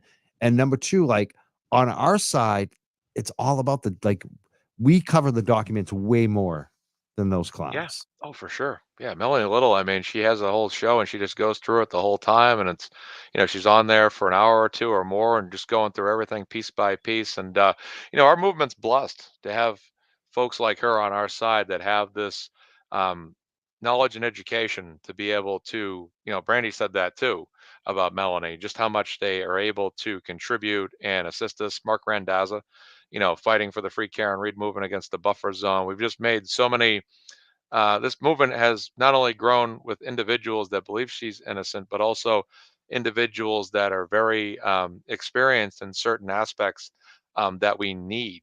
And that's been really great. Nick Rocco's in the comments. I want to give him a shout out because Nick is the absolute man. He was on 94.5 recently, and Nick has been, it's so wonderful to see him getting a seat with the Reeds for all he's done and just raising funds. And I think, Mike, we should promote Karen And Reed's taking a fund. charge too. He's Yeah. been a lot of stress on him too. And like he Yeah. talk about being attacked. Him and his Yeah. wife have been attacked Oh, so yeah. many times. It's just Oh, not yeah. even funny. How many times have they been threatened with Oh, yeah. arrest and Oh, absolutely. lawsuits? And it Yeah. just it's funny because lately I've been acknowledging it, like noting it on the show and asking people about it because it's not just you. Like I think that's remember Katie came on the show a little while ago? Mhm. It's another person. Like there's so many people who have been harassed in Right. this whole thing. Absolutely. Absolutely. I had so many trolls coming after me. I was making fun of a certain pizza place in town on Super Bowl, and everyone's like, it was one of them. It was that Kimberly Fair on was Andre Defense or whatever her Twitter is, and you're gonna get sued for defamation and all this. I'm like, oh my goodness, would you guys just take a day off? Oh my goodness, they'd come at me at the Do moment. you know she's actually got 2 civil defamation suits against her? I heard about one. I did not know about two. That's Yeah, she's interesting to got 2. know. I've read both Yeah. of them. Yeah. One I think she might have a chance of defeating because the guy was a candidate. Mhm. And I just don't think the stuff that was shown, at least, maybe I'm missing stuff because, you skim through these suits when you read them. Yeah. I'm not reading every single detail with all Oh, my sure. attention. But Yep. I think one of the suits, it looks like she probably will swat it away. The other one, I think she's going to be paying some money. Like, unless I'm not seeing something like the stuff she said and did. So it's funny that she would say that she puts out those threats all the time that everyone's getting Oh, sued. boy. Oh, all And the she's the time. one who's actually being sued Oh my goodness. Yeah. It's by her just, neighbors, no less. Like people that she lives in her own town with. She can't even get along with people in her own town. right. Unreal. Unreal. Now, there's a deadline for 12 o'clock. I know they're talking. I see some comments about between Nick and Scott in the comments about the Supreme Court.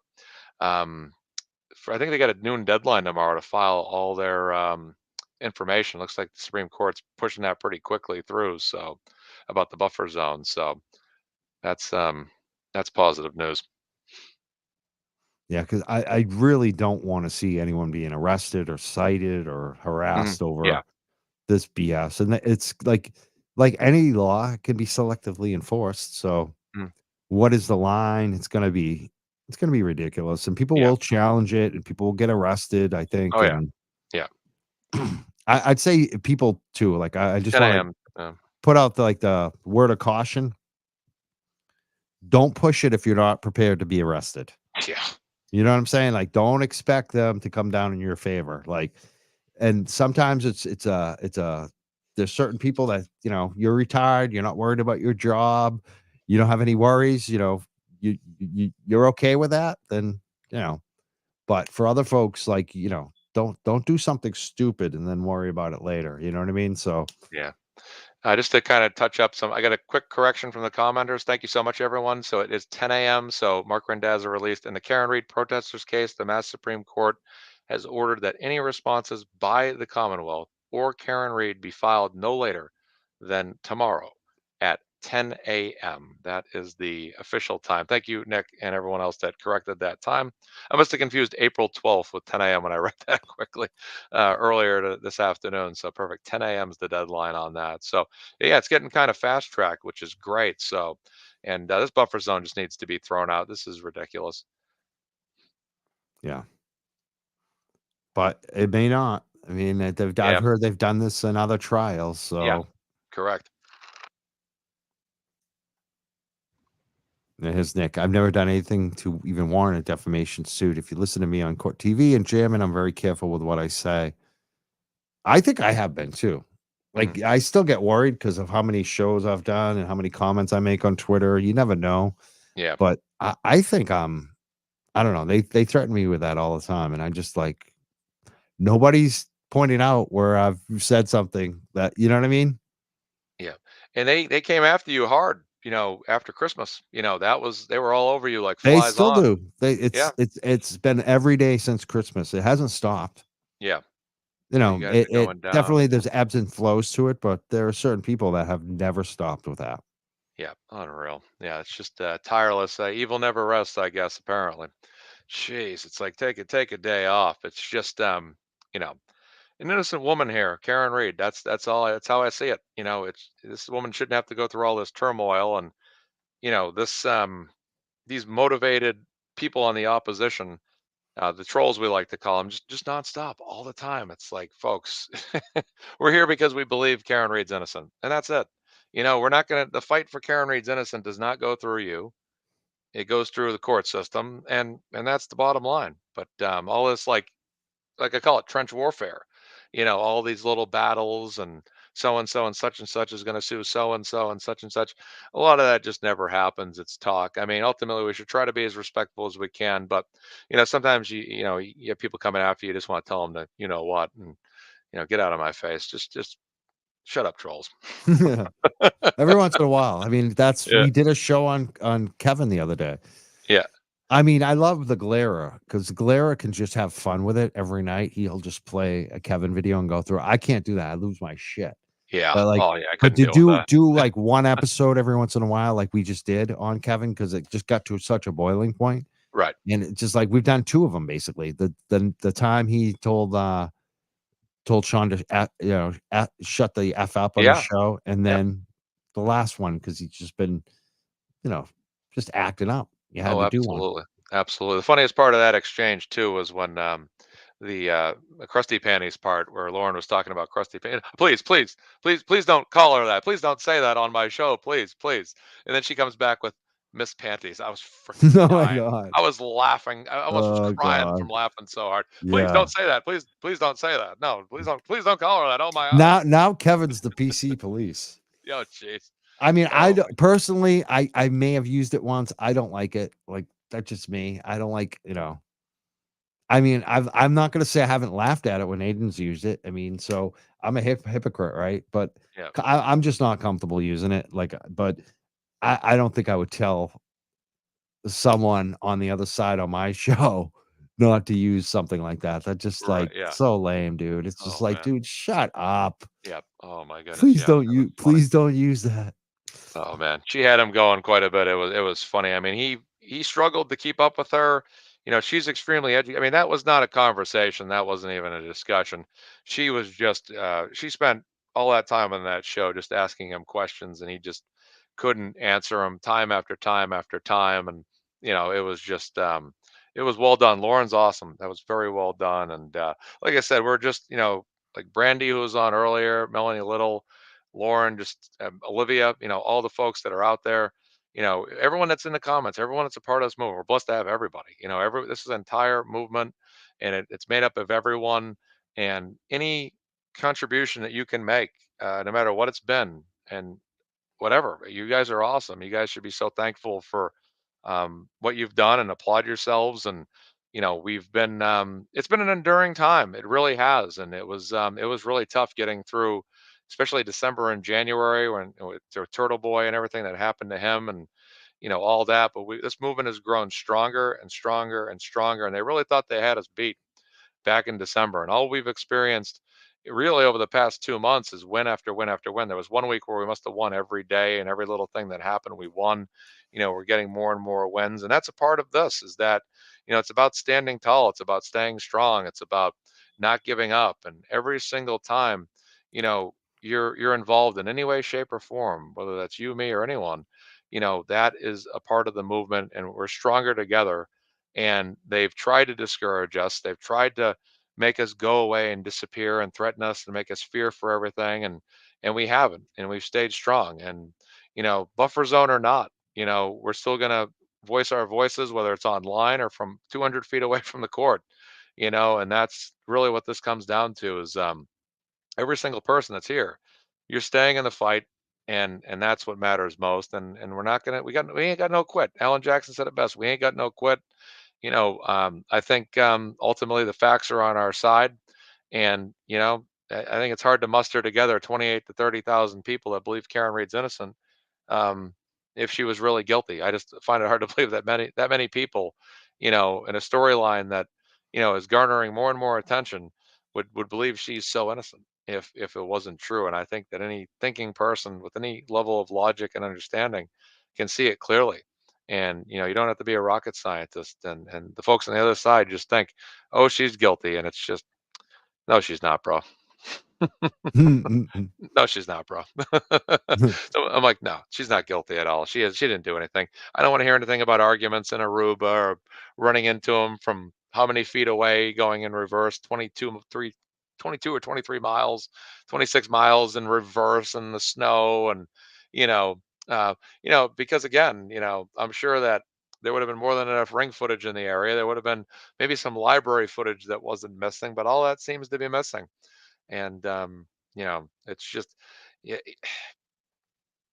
you just got to stay in it, and that's what we've been doing. And everyone just, everyone's doing a great job. And I know sometimes people on our side do have a little disagreement here and there, but that's okay. Just converse well and support each other and back each other up. And I'm just so thankful for everybody doing this, and it keeps me going too, because I admit, we all do this. There's some days where you're like, man, can I keep my interest? Maybe like 2 o'clock in the afternoon. I'm like, man, can I really keep my interest in this? Then all of a sudden, 6 o'clock at night, and I'm racking out about 20 posts in a row and sharing 20 things. So, it happens from time to time. Energy levels vary, but it's just, how can you not, when you see stuff like this that's so chaotic and is so obviously a cover up? How can you back down? How can you go away? How can you stand down and be quiet? And that's what we've all done. We've all kept the volume up, and kept talking. And it speaks volumes when Mike runs a show like this, and you run a show like this, Mike, and you have the amount of viewers you do. And it's not only because you run a great show and you're awesome, but also because people have the interest in this, and they want to just keep fighting. And you're doing a great job, Mike, too. You've been at this for months, posting select board videos every week, and that's keeping everybody well informed of what's going on. You're spreading the information out there and making it available. And great job, Mike. Now, Jay Pearl said, does anyone know where I can see the motion to dismiss documents? I can't find them. I have them. They've been posted on Twitter or X. I'll try to post them in our Young Jurks Facebook group. I don't promote that or not. We have a Young Jurks Facebook group in the files. Also try to add them to the Justice group, the Turtle Boy official Justice for John O'Keefe group. If Nick hasn't already, Nick usually posts them. But I have the docs, and they're right here. I'm just showing you. There's so many exhibits to this. It just goes on and on. It took my computer a while to bring this up because there's a lot of slides to this, and a lot of it is publicly now, but some of it did get whited out. You could see that some of it is held back for the feds, I guess. But it's very interesting. All of this new information has been dropped on us. So check the Young Jurks group later tonight. I'll post it there, definitely. And you can also check the Justice for John O'Keefe group, Turtle Boy Official. I'm sure it's there as well. Wow, I can't believe that we have this hearing tomorrow at 9 a.m. I'm definitely going to be broadcasting it. I know everyone else probably will too. It's going to be on everywhere on YouTube. Probably even earlier, people will start their broadcast, but I'll start right at 9. As soon as the court is live, we'll be live on the stream. Mazza, what do you want to talk about tonight? Because like I said, there's so much to talk about. I love to leave it up to my guests. What are your thoughts tonight for everyone? You've laid a lot out already. Anything else that you wanted to kind of touch on tonight? Yeah, beyond that, just I think I'm hoping that the buffer zone will just get thrown out and that will be gone. That's number one. But just don't fall in any loopholes if they're enforcing that, and just kind of keep yourselves prioritize yourself as not catching any charges, things like that, because we saw what they tried to do to the Canton Nine, and they're just holding that up still at this time to try to I thought for a long time they've just been delaying that on purpose, just for deterrence purposes, to keep people away from, an army of people from showing up outside a particular pizza place in Canton the next day. But those are just my thoughts. The constant tactics by the other side, and it's been nonstop. But yeah, I mean, that's pretty much, I think, for the most part, for topics that are piquing my mind, that's roughly it. I'm like I said, I'm very eager for the trial. I'd love it to start as soon as possible. I'm looking forward to it because I just want to see certain people on the witness stand and getting, cross-examined essentially by the defense. I just would love to see that. And anytime you see Alan Jackson and David Yannetti in court, it's always a pleasure. They're great people, and I'm glad Karen's gone to the level she has to get a great defense team, and Tanis Yannetti and Elizabeth Little and just all these folks that can help her out and back her up. And that's going to be big time TV, big time TV, our internet. I don't know if they put it on television, that much, but it'll be big time viewing online at least. I bet Court TV will probably air it live. Yeah. And maybe Yeah. Boston 25 for some of it. We'll see. Yeah. It'll be interesting to see if the Boston 25 airs it live on television. NBC 10 has been fantastic too. I love the way that they have stepped up. They met with all the movement protesters outside of DA Morrissey's office recently. I believe it was last week, if I'm not confusing it with the week Yes. before. But they, they're interviewing folks on our side now, and Paul Cristoforo, who's amazing, and Scott McGinnis, who's in the comments right now. And I like Scott. Scott got passionate in his interview, and I loved it. And it's just Scott told it like it is, and I appreciate you for that, Scott. But it's just how can you not get upset about this stuff? It's just on and on and on it goes. You're battling essentially an alliance of people that are out there trying to, keep their place and keep themselves from any guilt, from any kind of wrongdoing, and just saying, hey, it was Karen. It was Karen who did it, and it don't make sense. It's just. I talked about her intoxication level recently on a show I did, and how do you justify that? Would she be, if she was as drunk as they said she was, would she have functionally been able to drive, John O'Keefe to 34 Fairview and go back to the next address and then back again, and just all this stuff? It just doesn't add up, and it's just we're tired of being like, I think of Rita Lombardi, heroic Canton resident, Rita Lombardi, it's gaslighting. We're just tired of it. And, you got a person on the select board in Canton that sits there and does nothing every single week. And, it's been a long time. It's been longer for Karen than anybody, that's for sure. And John O'Keefe lost his life in this. And anyone that thinks we don't support John O'Keefe and because of this is absolutely wrong. We care so much. If this wasn't a murder case, the level of care wouldn't have risen to the level that it has. But this cop was, we believe, murdered, whether it was involuntarily or not, or whether it was intended to just be a standard routine beatdown that escalated too quickly and too wildly into something far more than they could have ever expected, which can happen in a real life fight. You talk about, when you get in a real life fight, anything can happen. Absolutely. You can get decked the wrong way and get a permanent brain damage. That's why you don't get into Yeah. fights if you can avoid Yeah. them. Like, for sure. it's just because someone can get, even if you win the fight, you could lose by killing someone because Right. their fall is usually how they die. Right. Let's talk about a couple comments that came in. Sure. We got a lot of good comments. This one, because it started with Nick Rocco. Nick Rocco wanted to know. I love this. Nick is not only asking questions, he's answering questions in the chat. And one of the questions he wanted to know is why Kevin calls the Galera calls Kevin Plevin, which I've always wanted to know too. I've been asking this question, and our chat is telling us. Caroline told us what happened. She said that Kevin kept calling him Will. Kept calling Will Bill. Kept using the name Bill when his real name is Will, or the Galera. And so he decided to call him Plevin. It was an organic thing that happened, and it's definitely caught on. So that's amazing to know. Yeah. We solved that thing in the chat. I always forget it. Every time I get told what it is, like 2 minutes go by and I forget exactly what it meant again. And I'm just He called Will the wrong name. Yeah. What a dummy. That's a good way to come up with a nickname. That's call Will the wrong name. I dare you. Man. I dare you. Jeez. So Galera's awesome. you don't mess with the Galera like that. No. You just don't. No, So he has an awesome anyways, name. yeah, and it's hilarious. And then Nick Rocco also answered that those documents, the dismissal documents that just came out to Boston 25 and the Boston Globe that they sued for, have been released, and they're on the Justice for John O'Keefe Turtle Boy official Facebook group. You can find them there right now. And some other people said they're going to post them up on Twitter as well. So we're getting them out there. You can look at that. There was also a comment that came in from Joe Biffle. He said that Mike works for George Soros. Do you think I work for George Soros? What do you think? My personal opinion, I'm going to go with no. Oh, no.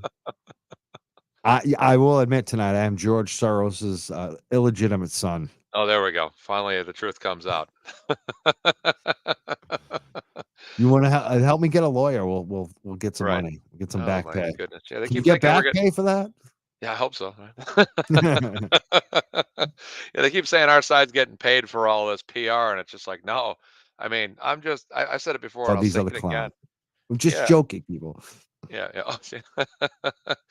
Yeah, I was they keep saying our side's getting paid for all this by, Karen or other people. It's just like, no, I mean, they might find this hard to believe, but a lot of us just really care. Like I said, I used to do spend my Thursday nights doing sports shows on my YouTube page. And then, I had a whole group of friends, and even a cousin that was on my show every Thursday night on YouTube doing sports for years, from maybe 20, probably right up between just before the Patriots won the Super Bowl against the Rams back in 2019. And, that's all I did week after week. And I just said, every week when I read this stuff and learned about this stuff, I got more and more and more absorbed in it. And I just talked to my buddies and I said, guys, I just want to go in this direction to talk about this more. And I know some of you guys don't want to talk about, topics like this that are this wildly contested, and they kind of went their own way, and it was a good time doing that for years. But I just, for me, there's just so much more. It's not about the value of it. It's just that I'm kind of just essentially taking whatever resources I had or did and just kind of representing my own spot among the Karen Reed movement to participate towards the overall whole of the movement. And for me, it's been a varying number of ways. And definitely just trying to get information out there. Sometimes it's personal opinion, news, anything like that. But it's just interesting how things have changed for me over the past few years and gone on. But this is, to say anytime I hear I'm being paid off, or I had people think I was Richie from Turtle Boy, and I was the Turtle Boy PR guy, and I heard that a couple of times, and I'm like, no, I just generally care. And I was upset about Karen Reed being framed, but when I saw what happened to Turtle Boy, it was literally the evidence of a cover up of Karen Reed escalating in front of you. It was literally like accusing the ghost in the library in Ghostbusters of being an evil ghost, and then as soon as you yell "get her," it explodes into an evil giant ghost that's even worse than you initially expected. Yeah, it's true. That ghost that you thought was an evil ghost really is, and now it's raising its arms in the air. And that's kind of how I look at this, is when you start to say things to certain people that you believe that they're responsible for a cover up, and they get really ferocious, and they send the state police to your home and handcuff you inside your own kitchen and say witness intimidation, and the Canton Nine are guilty of this. And that's when you know that the evidence, I mean, it was right before it happened in plain sight.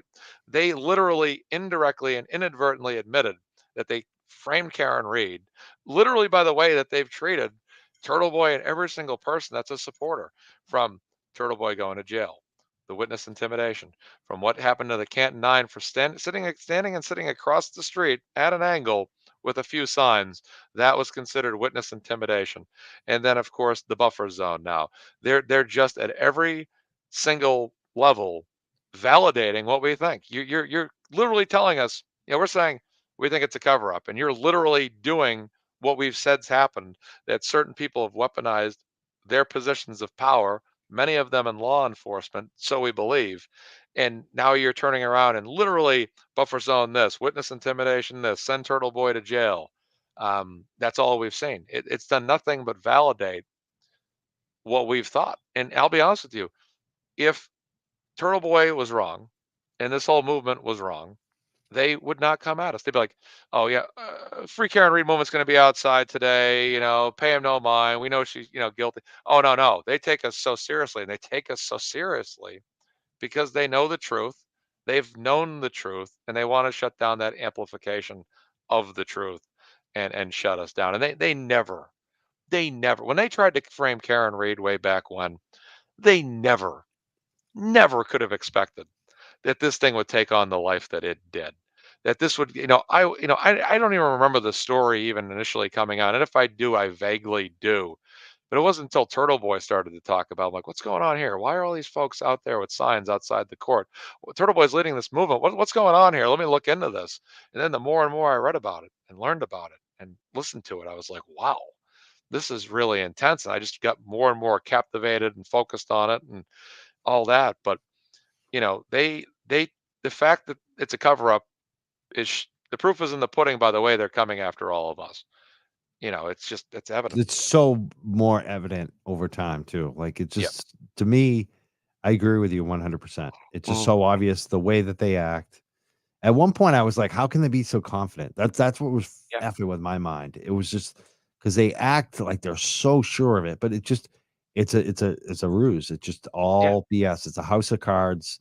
It's their only play. It's just like their only play right now is to file 25 motions, and all of them are to say, you don't get to defend yourself, Karen Reed. All you get to do is what we do at the grand jury, which is to make up stories about you and make you look bad, and you have to defend that, and that's it. You can't have any other real defense about what actually happened. You have to just respond to our hearsay evidence. That's what they did in the grand jury. That's what it seems like. The prosecution, the only way that they can win this case. I want to know what happens to them if the judge rules in favor of the defense, which could happen. Is the prosecution going to fold at that point? Do you think they will? Yeah, I'd love to, if you don't mind, Mike, I'd love you to highlight the comment from Glenn Lake for the viewers here. Imagine how many cover-ups Berkey and crew, if you could highlight that for us, because this is going to be, this is really kind of jolted a thought in me. Thank you so much, Mike.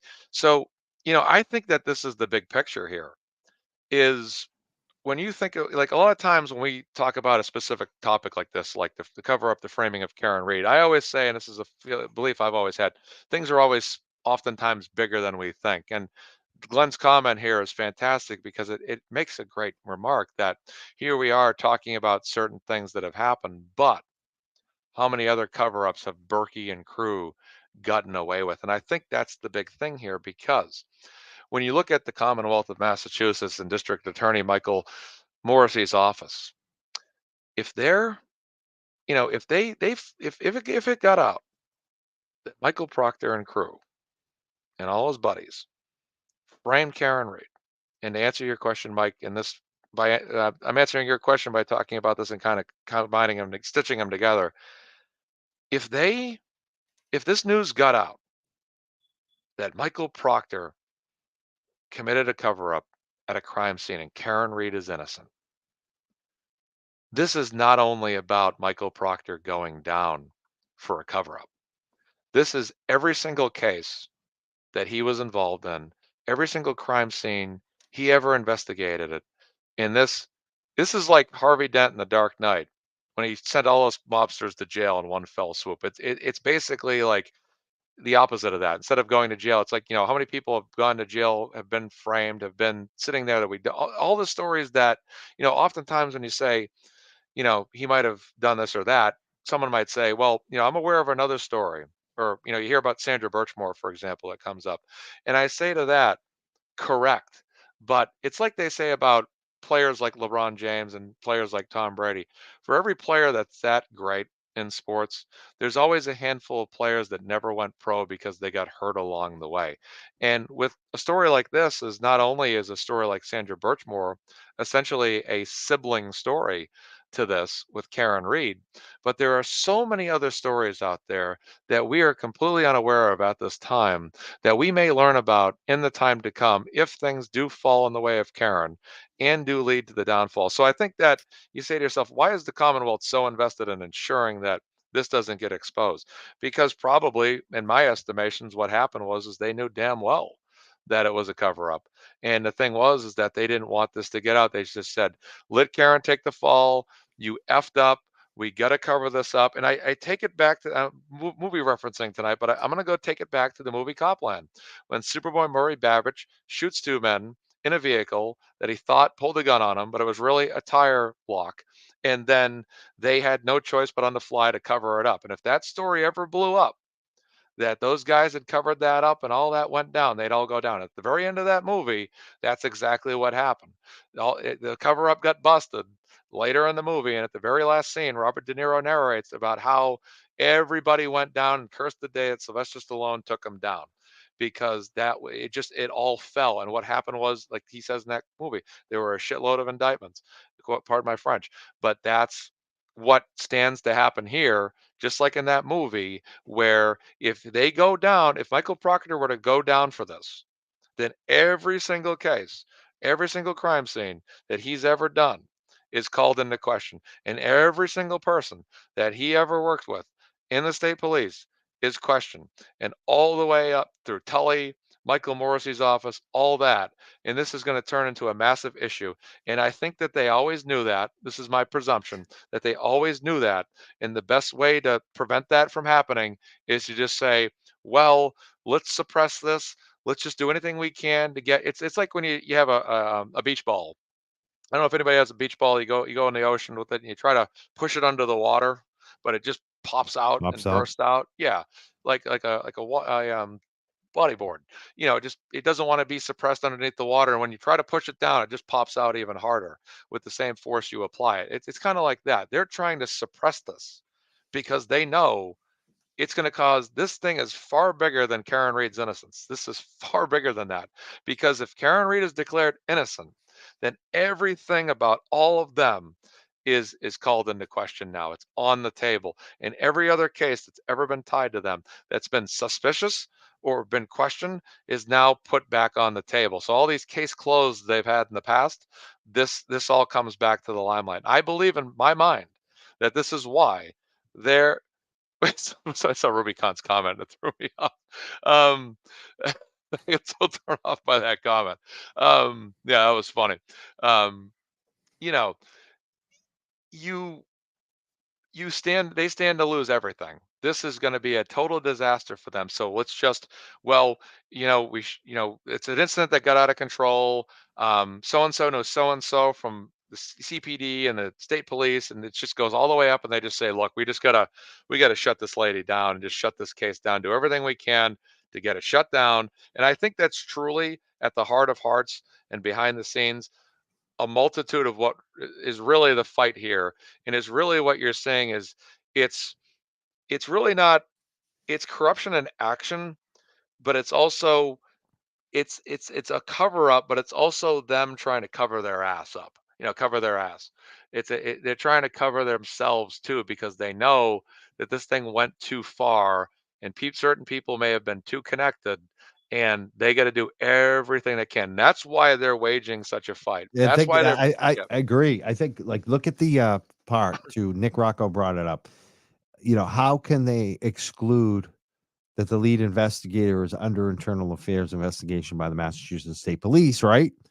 And of course they don't want that included, because if that's included in the Karen Reed case, then anyone else that Michael Proctor has had contact with is going to have it involved in their case, and that might be appeals. Yep. So I think this is like, they know they're effed. Yep. So this is like they got to stop it here, because if Michael Proctor is brought up in this Karen Reed defense over and over and over again, and they lose the case, any case that is attached to him he's going to be the guy that screws up every case. So it's obvious. We'll see what happens tomorrow, 9 a.m. I'm looking forward to seeing what happens in court tomorrow. Yeah, I think if Beverly Cannone, if the Honorable Judge Beverly Cannone, if she doesn't laugh at the prosecution right out of court, I don't know. Like, if she doesn't do that, people in Massachusetts are not going to put up with this. Like, I really feel like the courts we need to believe the courts are fair. And if this doesn't go the right way tomorrow, I think that people are gonna not look at courts as being fair anymore, and being a judge is not going to be a respected profession anymore. Like, that's just she has a lot to on the line for not just herself, but the entire judicial system in Massachusetts. And that's not a threat for me. That's just reality. I'm just speaking on reality of what we see on the street right now. And if they railroad Karen Reed and don't allow her to present the facts, the defense that she really has, people are not going to look at judges as being an honorable profession or court as being fair anymore. I just hope that they realize that. Yep. For them, they don't like us because we've made them put more and more chips on the table, and eventually they had to go all in, and they stand to lose it all, and they know it, and that's what it is. They put a few chips on the table when this cover-up began, but they never could have counted on folks like Turtle Boy and this entire movement to blow up like it did.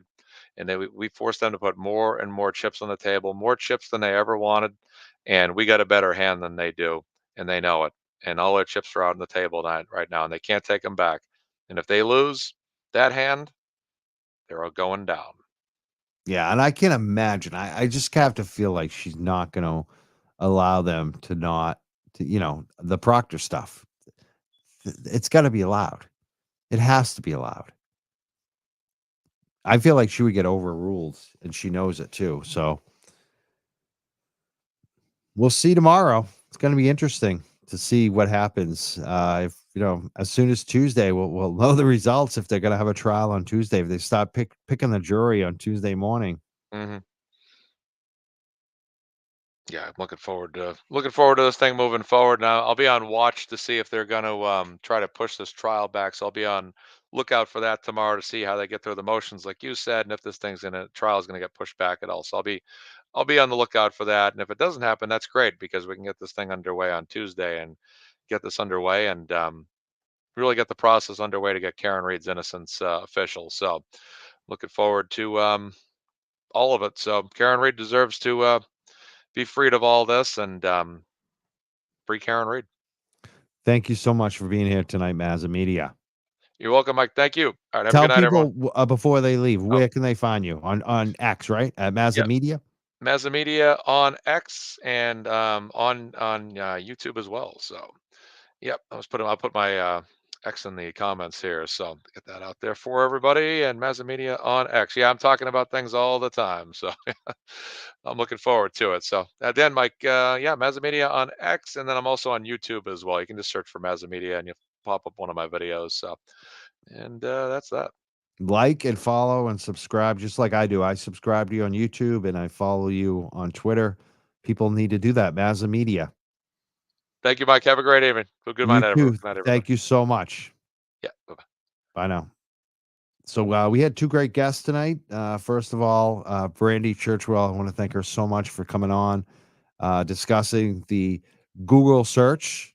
That was amazing, and the timeline and answering questions. And then we had Mazza Media discussing what's going to happen tomorrow morning, Friday, 9 a.m.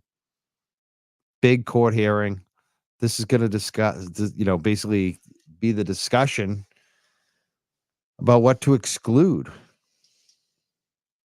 And it could really decide what happens in court going forward with this trial. So tomorrow we'll be broadcasting at 9 a.m. I'm sure everyone else will be glued to YouTube, seeing what's going on. I want to thank all the people who have been subscribing, following, sharing our content lately, just boosting us. I want to thank MJ, our moderator in the YouTube chat.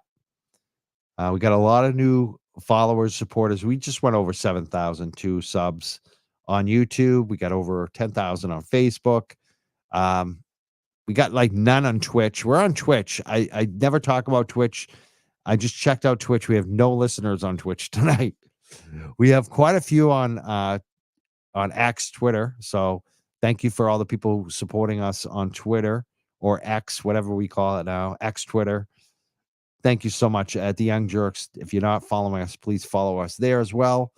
And again, we have a lot of people on Facebook tonight watching us, but YouTube, how many we got right now? We still have 526. I think Turtle Boy's on too right now, which I'm not sure if he is actually. Maybe he isn't. We'll check. But I want to thank everyone who's been supporting us. We got another new member, Crystal J became a new member tonight. Thank you so much, Crystal. And we had some other ones. Stephanie became a new member tonight. and Jimmy, you can become a new YouTube member. I don't know, like we're really not offering too much there. But it's definitely a cool way you can support the channel. I really want to thank people who are supporting us there. Maybe we will do, like, now that we have a certain amount, we didn't really have that many members, like paying members. So now it's starting to grow. Like if it continues to grow, if it gets a lot larger, I think we're going to have to do some, maybe a member only show. We'll see. But I want to thank you all for supporting us. We did get a Venmo tonight. I want to check out the Venmo. I thank you so much for giving on Venmo. John V gave us some money, 25. He said, thanks, Mike. Thank you, John. Thank you so much. And again, we'll be back tomorrow, 9 a.m. Just going to be broadcasting the hearing. We'll see what happens then. Have a good night, everyone. Thank you so much. Let me just check out the comments one last time, see if I'm missing anything. Oh, wait, we got another new member. Thank you so much, Lauren. Lauren S. became a new YouTube member. Thank you so much.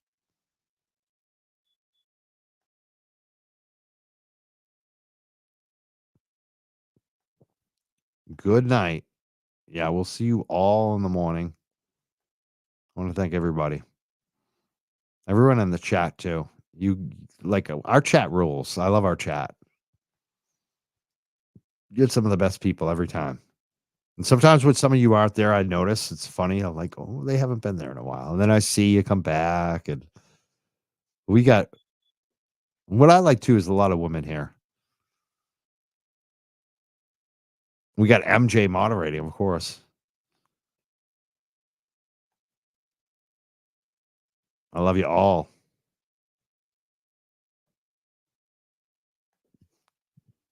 Jeffrey sent me Cash App. Let me check that out, too. I checked earlier and I didn't see any Cash Apps, but let me check now. Oh, yes, Jeffrey did. He said, he sent me $10, Jeffrey said, for new name, Richard Plevin. Richard Plevin. That's his new name, I guess. Richard Plevin. I love that we found out the Plevin story.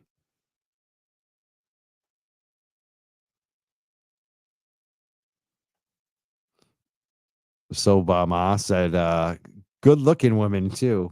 Yeah, that's very true.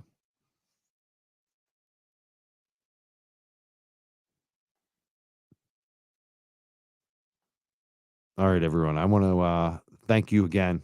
And again, we'll see what happens tomorrow in court.